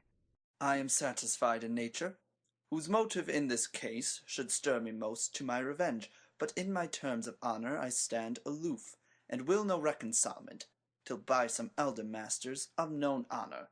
I have a voice and precedent of peace to keep my name ungored, but till that time I do receive your offered love like love, and will not wrong it. I embrace it freely, and will this brother's wager frankly play. Give us the foils, come on. Come, one for me. I'll be your foil, Laertes. In mine ignorance your skill shall, like a star i' the darkest night, stick fiery off indeed. You mock me, sir. No, by this hand. Give them the foils, young Osric. Cousin Hamlet, you know the wager. Very well, my lord. Your grace hath laid the odds o' the weaker side. I do not fear it. I have seen you both. But since he is bettered, we have therefore odds. This is too heavy. Let me see another. This likes me well. These foils have all a length? Ay, my good lord. Set me the stoups of wine upon that table. If Hamlet give the first or second hit, or quit in answer of the third exchange, let all the battlements their ordnance fire. The king shall drink to Hamlet's better breath, and in the cup an union shall he throw, richer than that which 4 successive kings in Denmark's crown have worn. Give me the cups, and let the kettle to the trumpet speak, the trumpets to the cannoneer without, the cannons to the heavens to earth. Now the king drinks to Hamlet. Come, begin, and you, the judges, bear a wary eye. Come on, sir. Come, my lord. They play. 1. No. Judgment. A hit, a very palpable hit. Well, again. Stay. Give me drink. Hamlet, this pearl is thine. Here's to thy health. Trumpets sound, and cannon shot off within. Give him the cup. I'll play this bout first. Set it by a while. Come. They play. Another hit, what say you? A touch, I do confess. Our son shall win. He's fat and scant of breath. Here, Hamlet, take my napkin, rub thy brows. The queen carouses to thy fortune, Hamlet. Good madam. Gertrude, do not drink. I will, my lord. I pray you pardon me. It is the poisoned cup. It is too late. I dare not drink yet, madam. By and by. Come, let me wipe thy face. My lord, I'll hit him now. I do not think't. And yet 'tis almost against my conscience. Come, for the third, Laertes, you but dally. I pray you, pass with your best violence. I am afeard you make a wanton of me. Say you so? Come on. They play. Nothing neither way. Have at you now. Laertes wounds Hamlet, then in scuffling they change rapiers, and Hamlet wounds Laertes. Part them, they are incensed. Nay, come again. Queen Gertrude falls. Oh, look to the queen there, ho! They bleed on both sides. How is it, my lord? How is't, Laertes? Why, as a woodcock to mine own springe, Osric, I am justly killed with mine own treachery. How does the queen? She swoons to see them bleed. No, the drink. Oh, my dear Hamlet, the drink. I am poisoned. Dies. Oh, villainy! Ho, let the door be locked. Treachery! Seek it out. It is here, Hamlet. Hamlet, thou art slain. No medicine in the world can do thee good. In thee there is not half an hour of life. The treacherous instrument is in thy hand, unbaited and envenomed. The foul practice hath turned itself on me. Lo, here I lie, never to rise again. Thy mother's poisoned. I can no more. The king's to blame. The point, envenomed too. Then venom to thy work. Stabs King Claudius. Treason! Oh, yet defend me, friends. I am but hurt. Here, thou incestuous, murderous, damned Dane, drink off this potion. Is thy union here? Follow my mother. King Claudius dies. He is justly served. It is a poison tempered by himself. Exchange forgiveness with me, noble Hamlet. Mine and my father's death come not upon thee, nor thine on me. Dies. Heaven make thee free of it. I follow thee. I am dead, Horatio. Wretched queen, adieu. You that look pale and tremble at this chance, that are but mutes or audience to this act, had I but time, as this fell sergeant, Death, is strict in his arrest, oh, I could tell you. But let it be. Horatio, I am dead, thou livest. Report me and my cause aright to the unsatisfied. Never believe it. I am more a Roman than a Dane. Here's yet some liquor left. As thou art a man, give me the cup. Let go.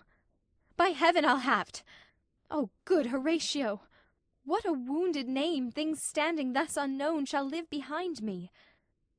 If thou didst ever hold me in thy heart, absent thee from felicity a while, and in this harsh world draw thy breath in pain to tell my story.